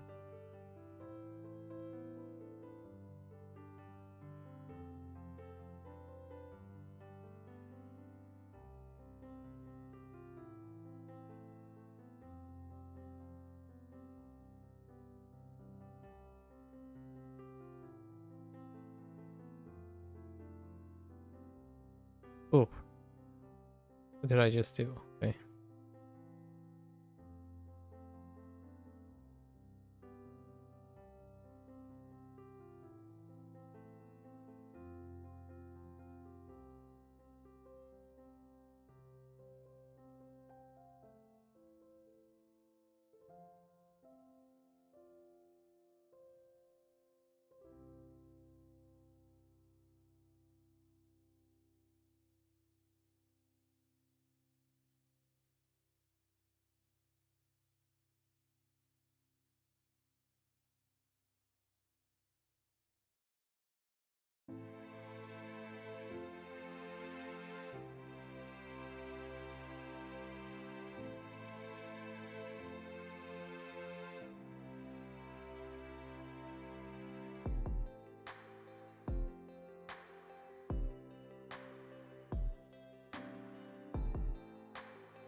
All right.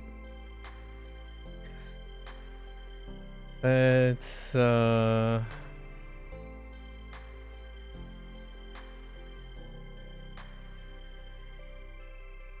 our borders. It was an okay experiment. I think the marker thing requires something else. It needs a little bit of something else. I don't know what it is at the moment.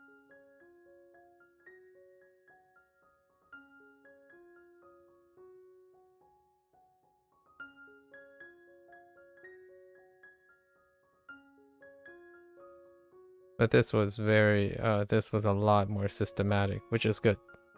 Because some routine is nice. Helps me be a little bit more consistent.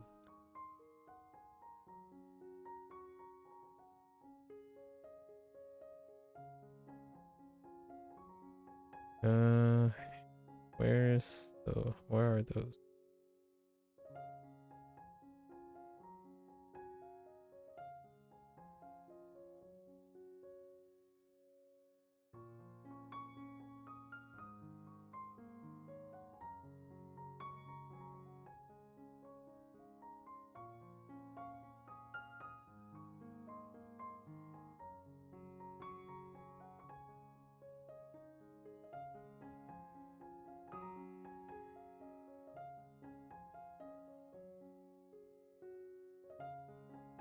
Did I put them somewhere else? Is that why they look so ridiculous?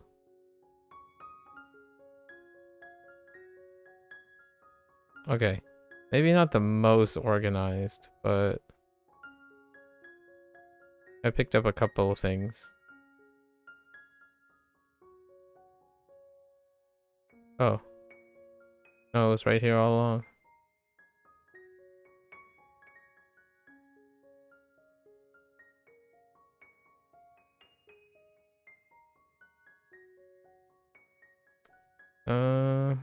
I'm gonna do one more.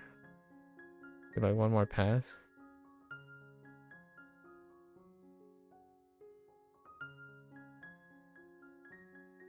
Nah, I think that's good. I don't want to do anything else.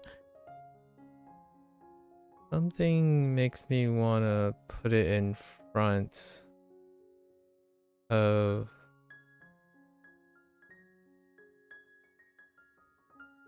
No, that's okay. I was thinking maybe I can put the...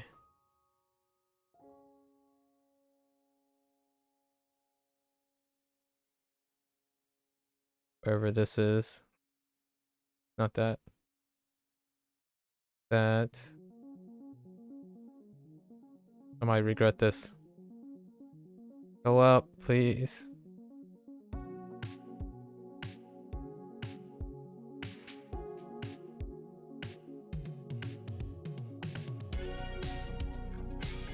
Actually... Oh, wait. Too far up. Too far up.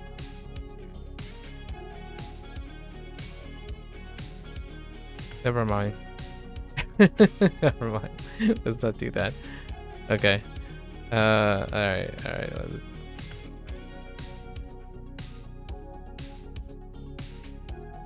I think we can shift.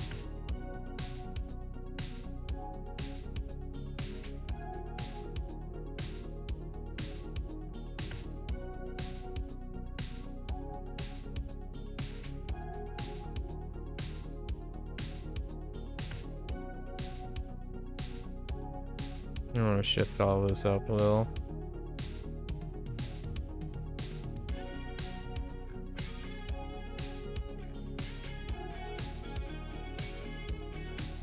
Okay. All right.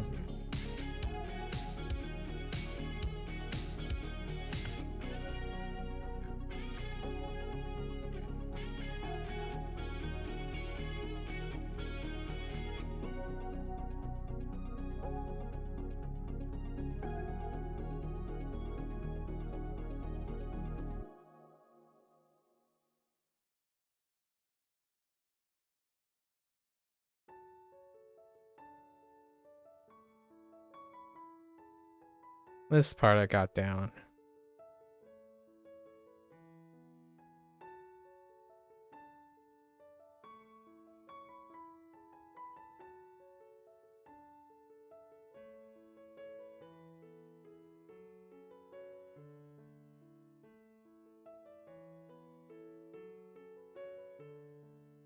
Sort of.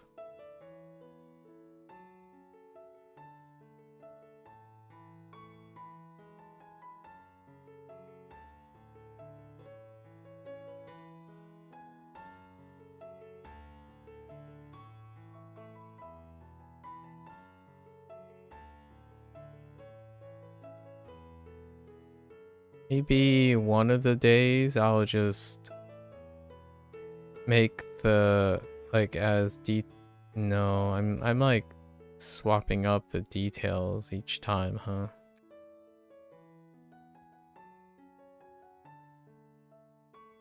Oh my gosh, please. Okay.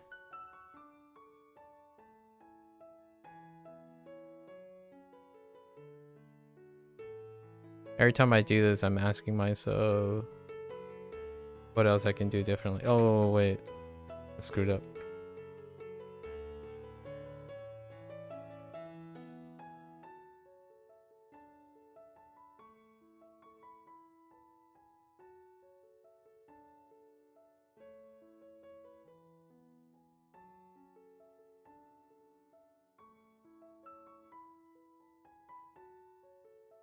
Heck.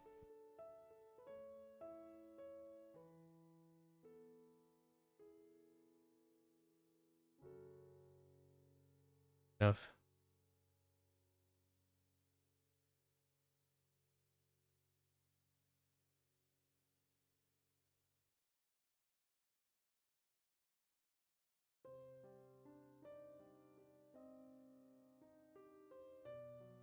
So, the question is, what theme is it going to be this time?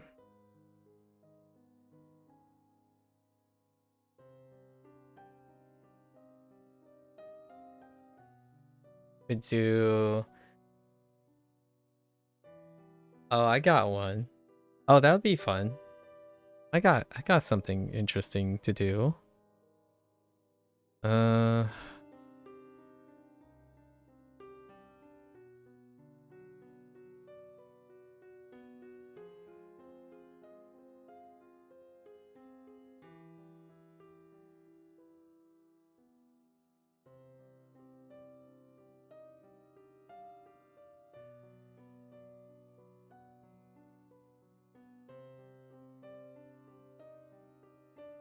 Uh, we are going to use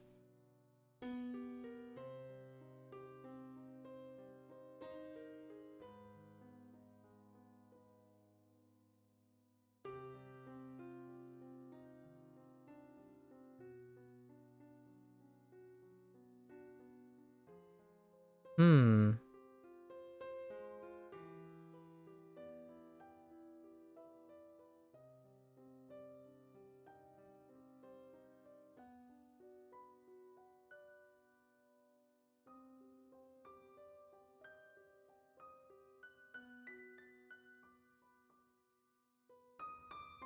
I'm trying to think of a fill color right now. It's definitely gonna be.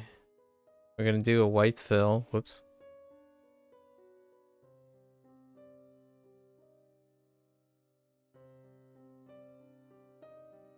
We're gonna do a white fill.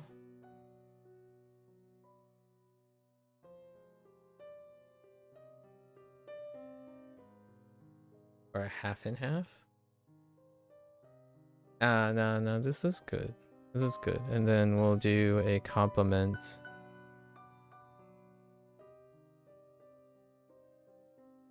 Like yellow to orange. Or orange and brown.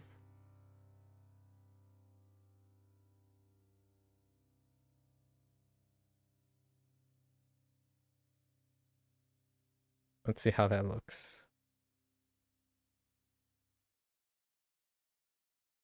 I kind of want to do a screen tone. I haven't done screen tones yet. No, no, no, no. It's not. It doesn't look great with this.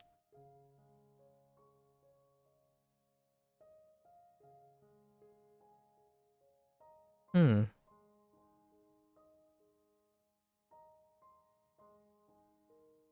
Interesting.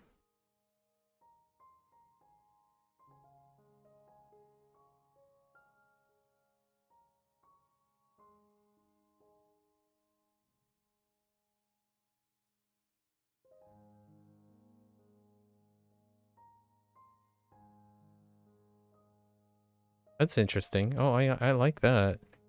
Can I make these small? Oh my goodness.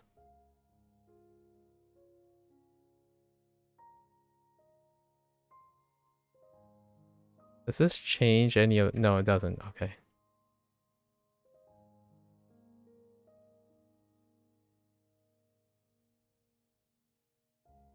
A little bright.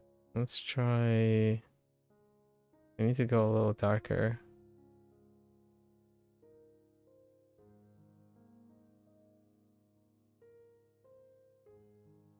Oh, this is a good compliment. Okay.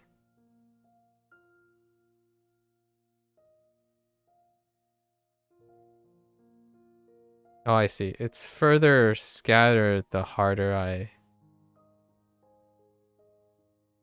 I have it pressed down. That's a good compliment color. And then probably just gonna be white and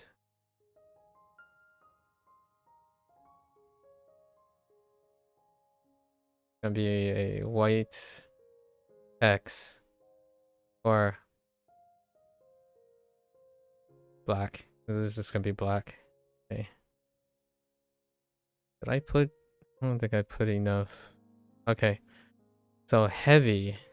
That's pretty simple. Right. We're probably gonna use amo, right? Amoi and chong. I am most definitely going to use a straight edge for this. Too many horizontal strokes. Too many horizontal strokes. My hand is not at it. Not do that today.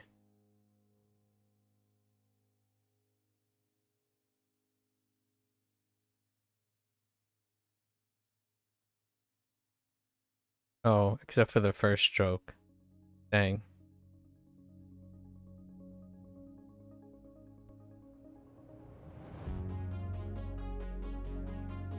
Okay.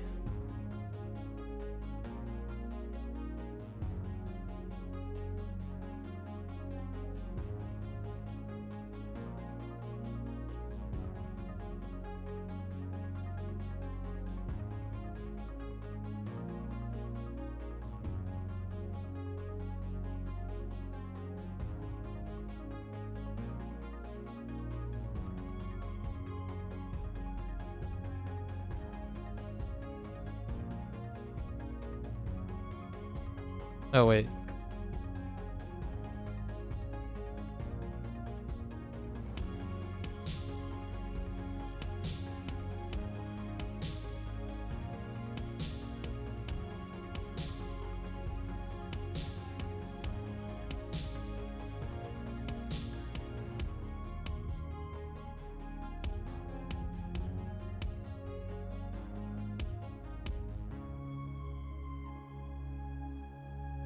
Wait. Yeah. Okay. Yes. Had to double check. All right.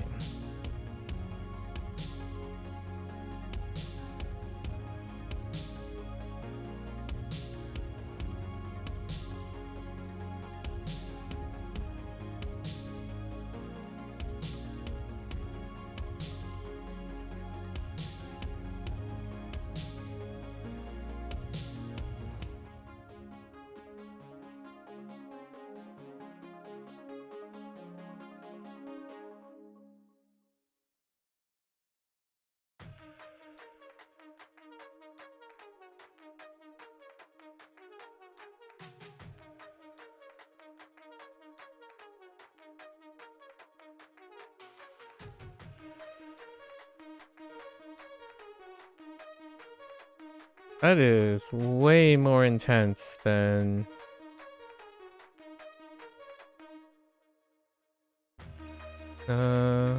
maybe something like this. Yes, that's a little better.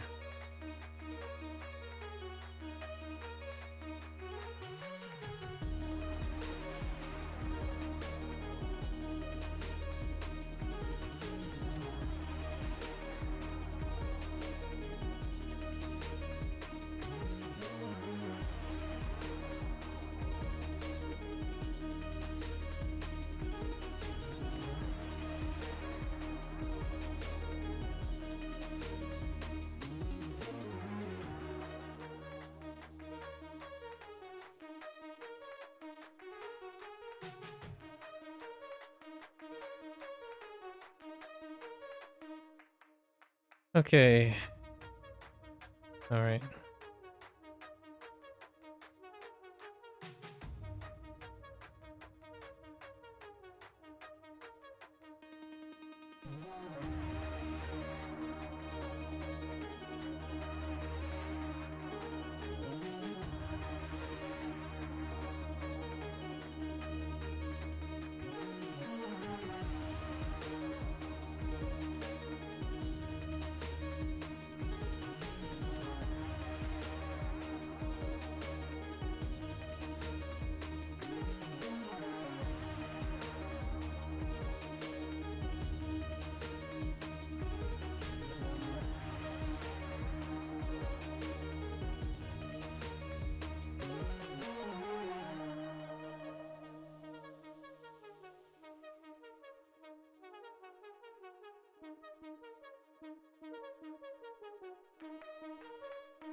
All right. Here we go.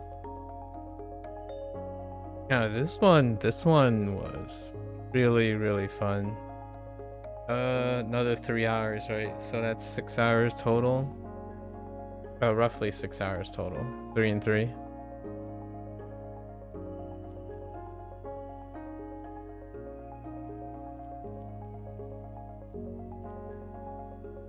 Getting better.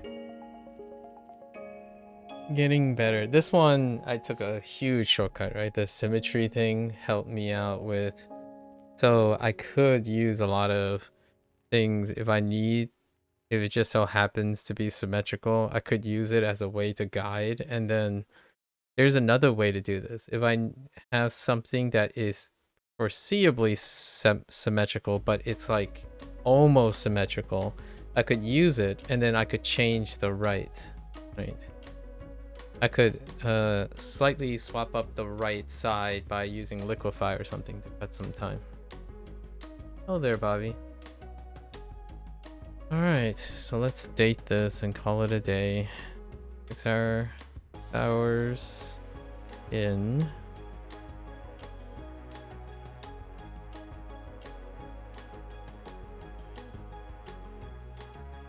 Alright. Still want to take back day 1, really. Day 1 and day 2, man, those were rough. Selling back in.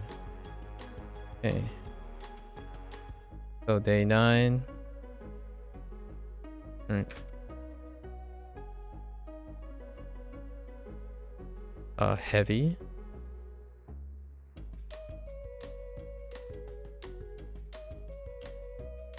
Oh.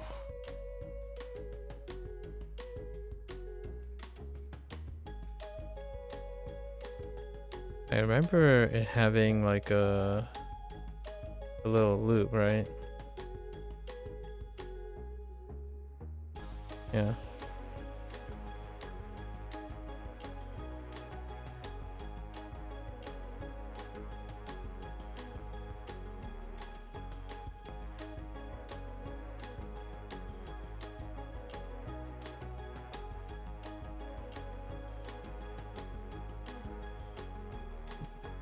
That's so cool, you're not gonna lie. Cool. Thank you, thank you. Yeah, we did 2 today. This is for day 9. The other we did 3 hours earlier was this one. This is the 3 hour earlier one, which was reckless. Ugh. Man, my day 1 needs... Oh, I wanna... If I have time, I might redo day 1. Yeah, day 1 was rough. Day 2 was even rougher. Those prompts weren't that great either. What do you think about AI replacing art? It's not. That's what I think about it, Bobby. But good luck. Good luck with that narrative. Imagine thinking that's a thing. But hey, if you're coming to me to say that, to ask that, that seems like an interesting way to start a conversation about art. You're talking about, would have AI replaced the human experience? You're telling me that you don't have experience with art, I suppose. I think that would be the most generous way of saying that if you're asking me that question.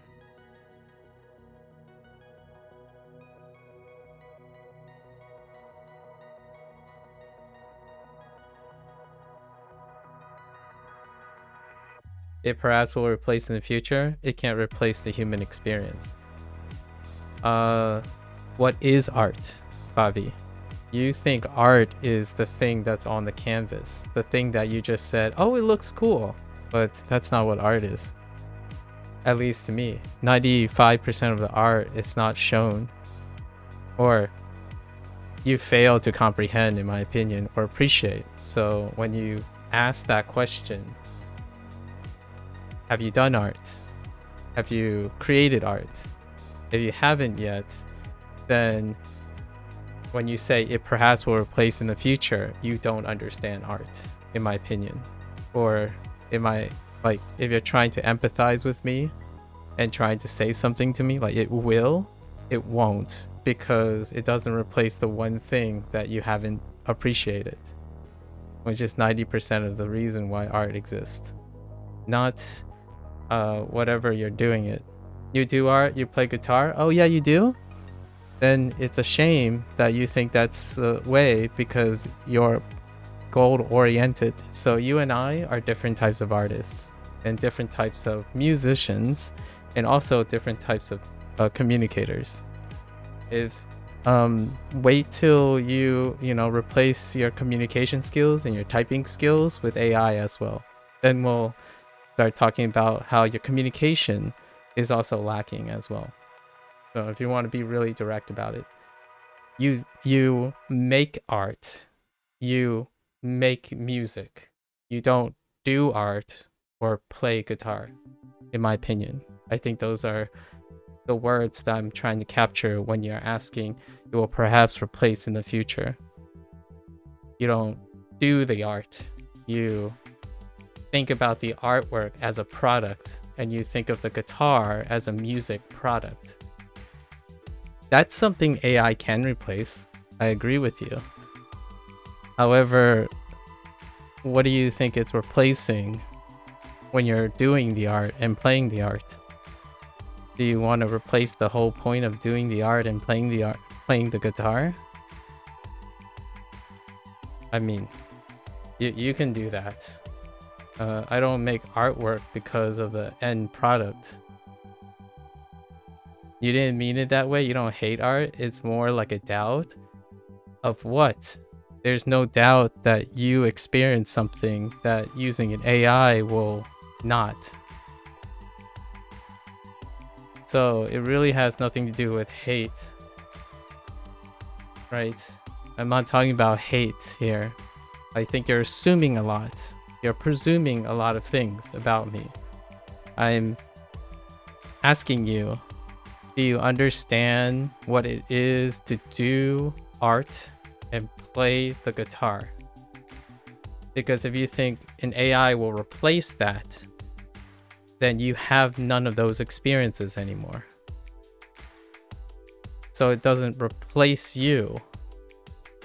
Like the words you type here, you can choose to have AI answer it. Then you yourself will never have done it. So I will never understand what you have done. I would only know what AI has done. So that is what I mean by the human experience. AI cannot replace the human experience. So the way you said you don't hate art, AI can't replace that. At least in my opinion. Unless you really think that AI can capture your experiences, like the way you mean things, the way you develop hate. You can choose to hate art. I only do art once a month. But the question is, okay, Picasso, chill out. You should go stick with AI. I think your communication skills needs work, Bobby. Good luck. And for the record, using Picasso's name in vain is a little bit weak. Maybe ChatGPT might be able to help you out on that one. Because I said I only did art once a month. And Picasso is not a psychologist. So perhaps you could have chosen something like Freud or something for a like pop culture example. Chilling out. Try to not tell people to chill out when someone is seriously trying to answer your question. But if you want to make it like a joke and not serious, don't ask the question to me. I'll save you your 10 minutes. So good luck. I hope your artwork doesn't get replaced by AI. I hope your guitar playing doesn't get replaced by AI. And I hope your lack of communication skills doesn't get replaced by AI. And this experience that we had doesn't get replaced by AI, right? Unless you're telling me you're a bot, then fair enough. Like, the best thing about doing artwork, in my opinion, this is only my opinion, the best thing about doing artwork, playing music, and communicating with others is actually doing it. So if you're too lazy to do those things, AI would be fantastic. As in, AI will give you the perfect excuse and help make your life a lot easier. So when you say you are doubtful and you think that AI will replace in the future, you and I don't have the same opinion about art. I like sucking and trying to get better at something. I don't want AI to remove that. What do I think about philosophy? It's fantastic. It's what makes human human. So perhaps a philosophy course would be very engaging right now. Maybe a philosophy on existential crisis, crises, or reward and the meaning of life, perhaps something like that would be a very interesting talk. You can try to talk with ChatGPT about it if you want, or some sort of language learning model, and see if you can glean a difference between a human's perspective on philosophy and a LLM's or a mass generative AI's interpretation of philosophy. For myself, if you're not making the art and you don't like show me that you're making the art, it's not important. Like, it helps me connect to an AI. I mean, unless that's the goal. So like, You come up to me and you're like, oh yeah, I did this work. And then this person knew that they did it with AI, right? But they're like, oh yeah, I got him. I faked him out. And I'm like, it doesn't matter to me if I know if you fooled me. The most important part about the philosophy of this is that you know you did it. If you didn't do it, it's not my problem. Like, maybe you can try to sell me something, but the first thing I would have to interpret is if I'm talking to a human being or if I'm talking to an AI. So one of the things that I feel, like if you're asking me a question that I'm worried about, like doubtful, since I'm not an artist, I don't consider myself an artist. I do consider myself a communication specialist. So at least non-professionally. One thing I would say is if AI replaces art, then the first thing I would get to know is the person, not the art. And what I mean by that is if this person tells me that art is being replaced by AI, the first thing I would have to do is to get to know the person, because I wouldn't buy anything from the person if I didn't know the person. So if someone is reliant on AI to do all their work for them, it's probably very obvious when they get to AI to do a lot of other things for them. You read philosophy books often? That's great. We can meet eye to eye on philosophy. So one thing I would have to say is you can do a lot of things very conveniently with AI. AI is going to help a lot. AI is here to stay. Like, no doubt about it. AI is here to stay. AI is here to stay to help make the things you don't want to do in your life more convenient. So the moment you decide to use AI for your art, you no longer love art. You like making art, but you don't like doing art.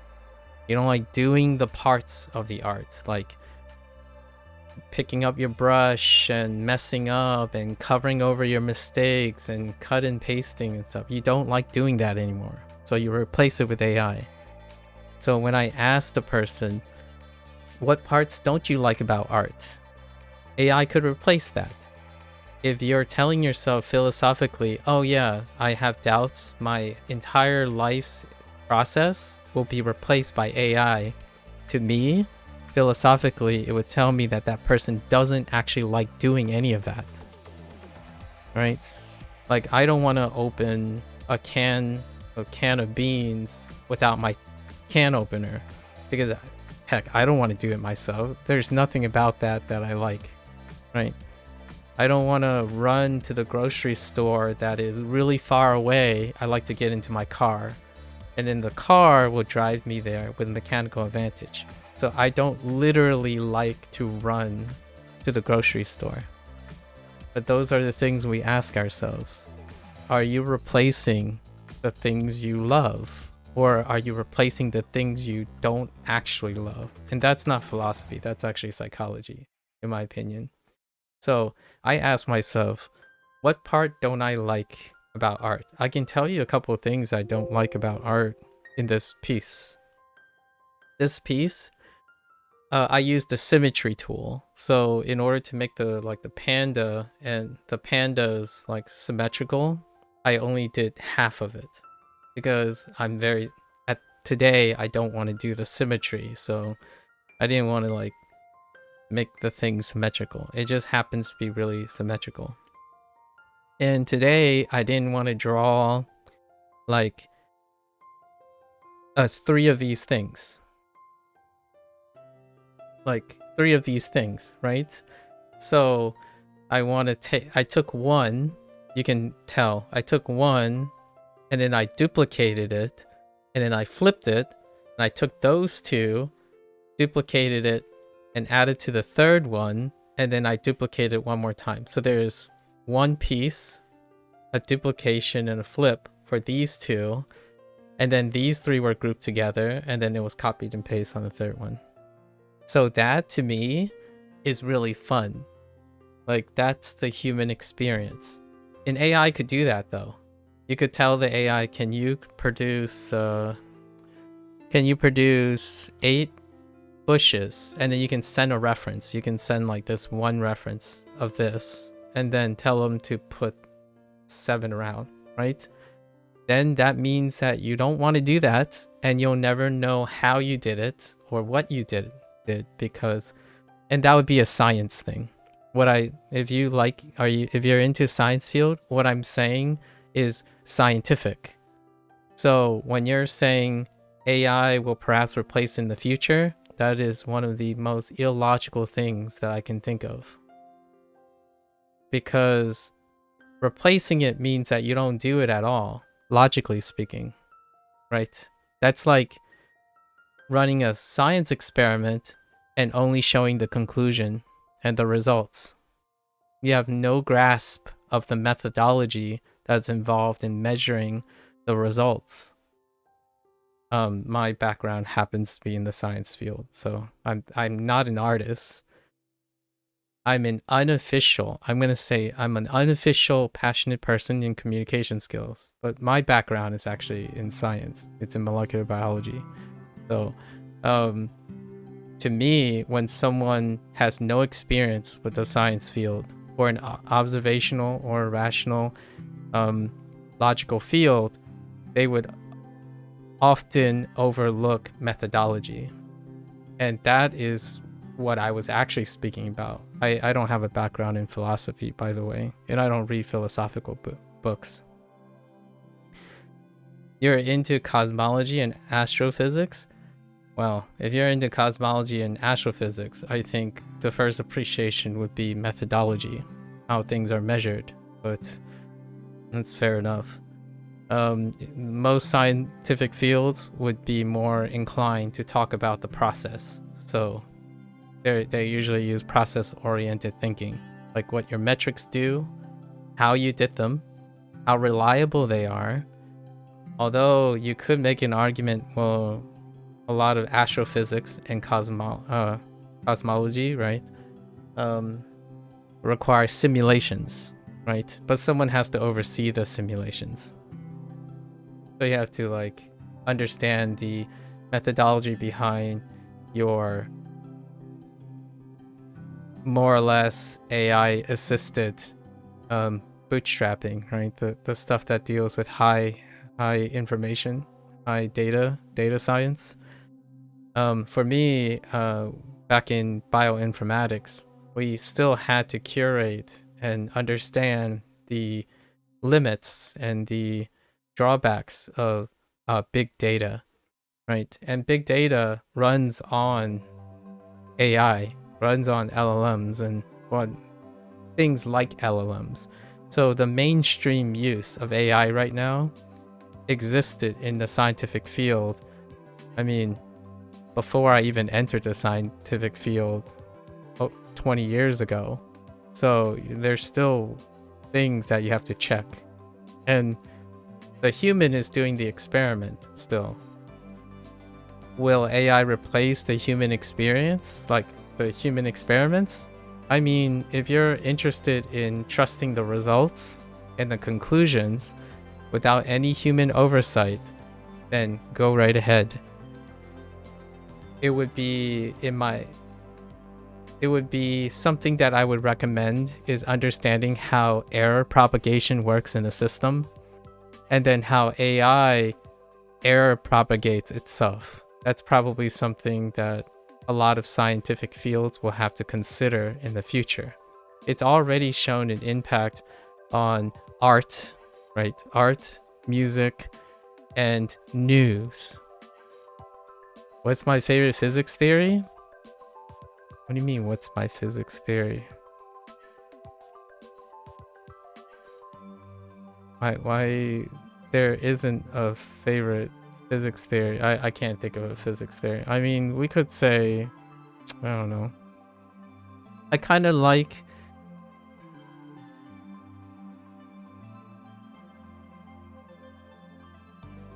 maybe one of the laws of thermodynamics. Probably. For this very moment, I think I'm gonna say one of the laws of thermodynamics. Probably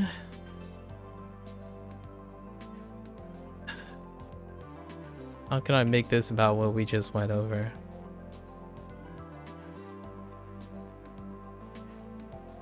Probably the second law of thermodynamics.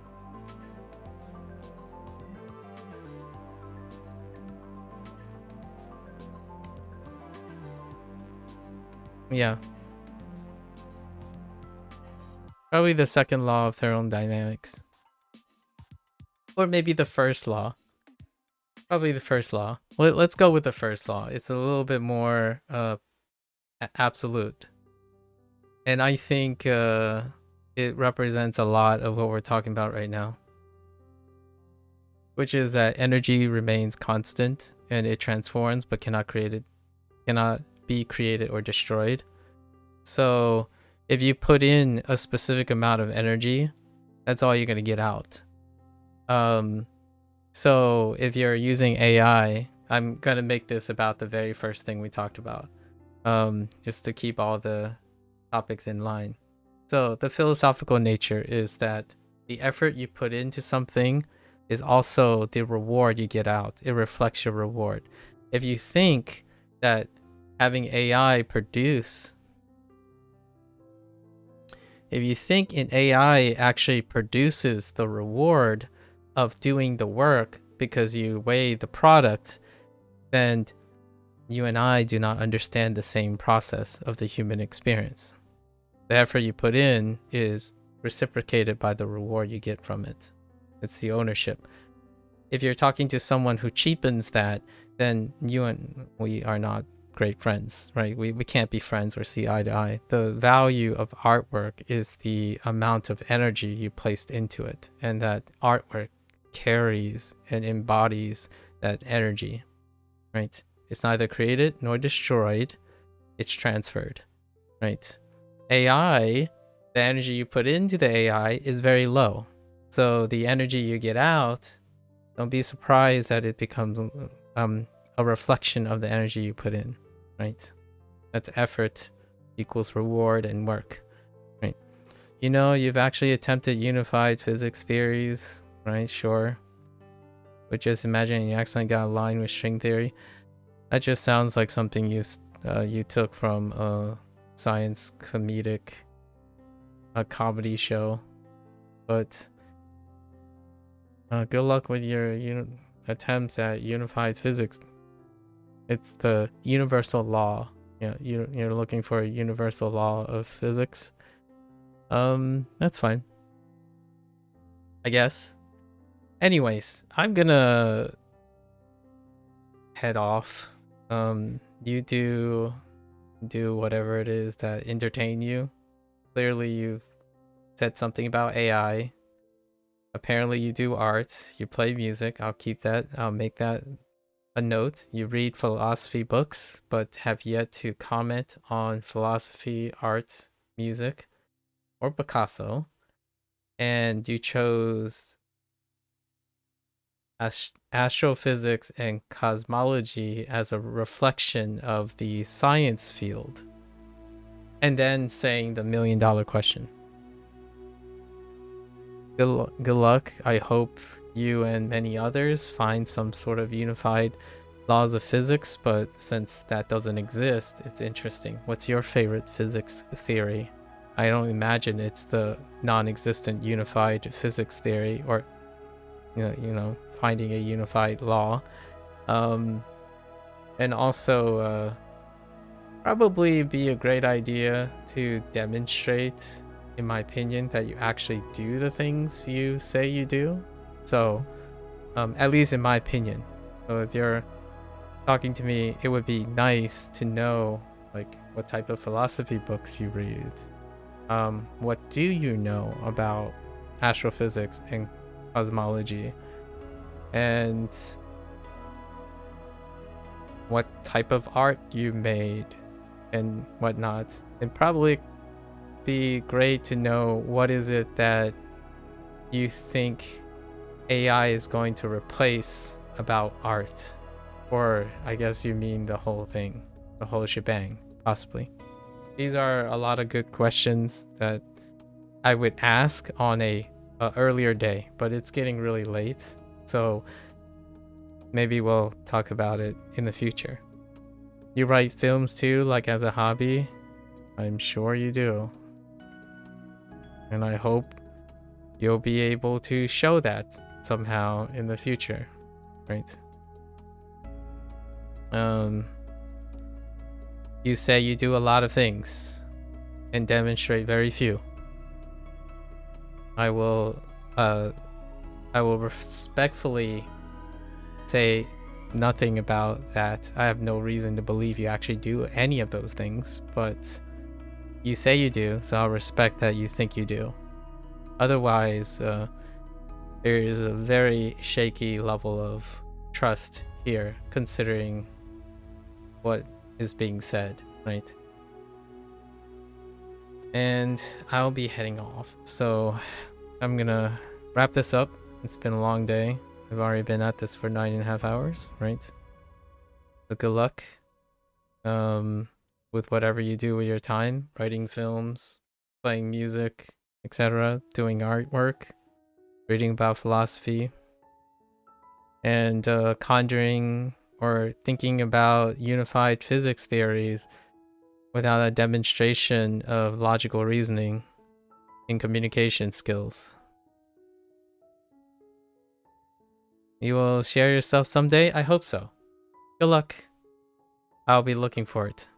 Right. Feel free to demonstrate all of those things in the future. I look forward to it. Hopefully I live long enough as well to do that. Take care. Goodbye. Have a great week. It was a pleasure trying to share some thoughts. Alright, folks. That's a wrap for day 9, our day 9 prompt. If you're gonna watch this later. Thank you. 谢谢. Arigatou gozaimasu. Right. Thank you. Feel free to follow along or join in Inktober. Inktober is, again, I've shared this on day 1 about the human experience. I had a feeling I was going to answer some of these questions. In day 1, I've already prefaced most of these. These questions are going to come up, going to happen maybe like 1 every 3 days, and today would be a great example. So yeah, Inktober, doing art, human experience. So feel free to follow along if you want a vicarious experience or join in, right? I would love to see other people's artwork or link their stuff. And in the evening, I can have a chance to look at and exchange words, exchange stories. I'd probably be that guy that look at your artwork and ask, like, what made you want to do this? Like, do it this way? How do you do it this way? Like, why did you choose to do that? That's what I enjoy sharing, right? That's the whole live streaming experience as well. So feel free, always welcome to stop on by, exchange some stories, talk about what we actually do with our time, and demonstrating that through communication, right? Keep each other encouraged. As always,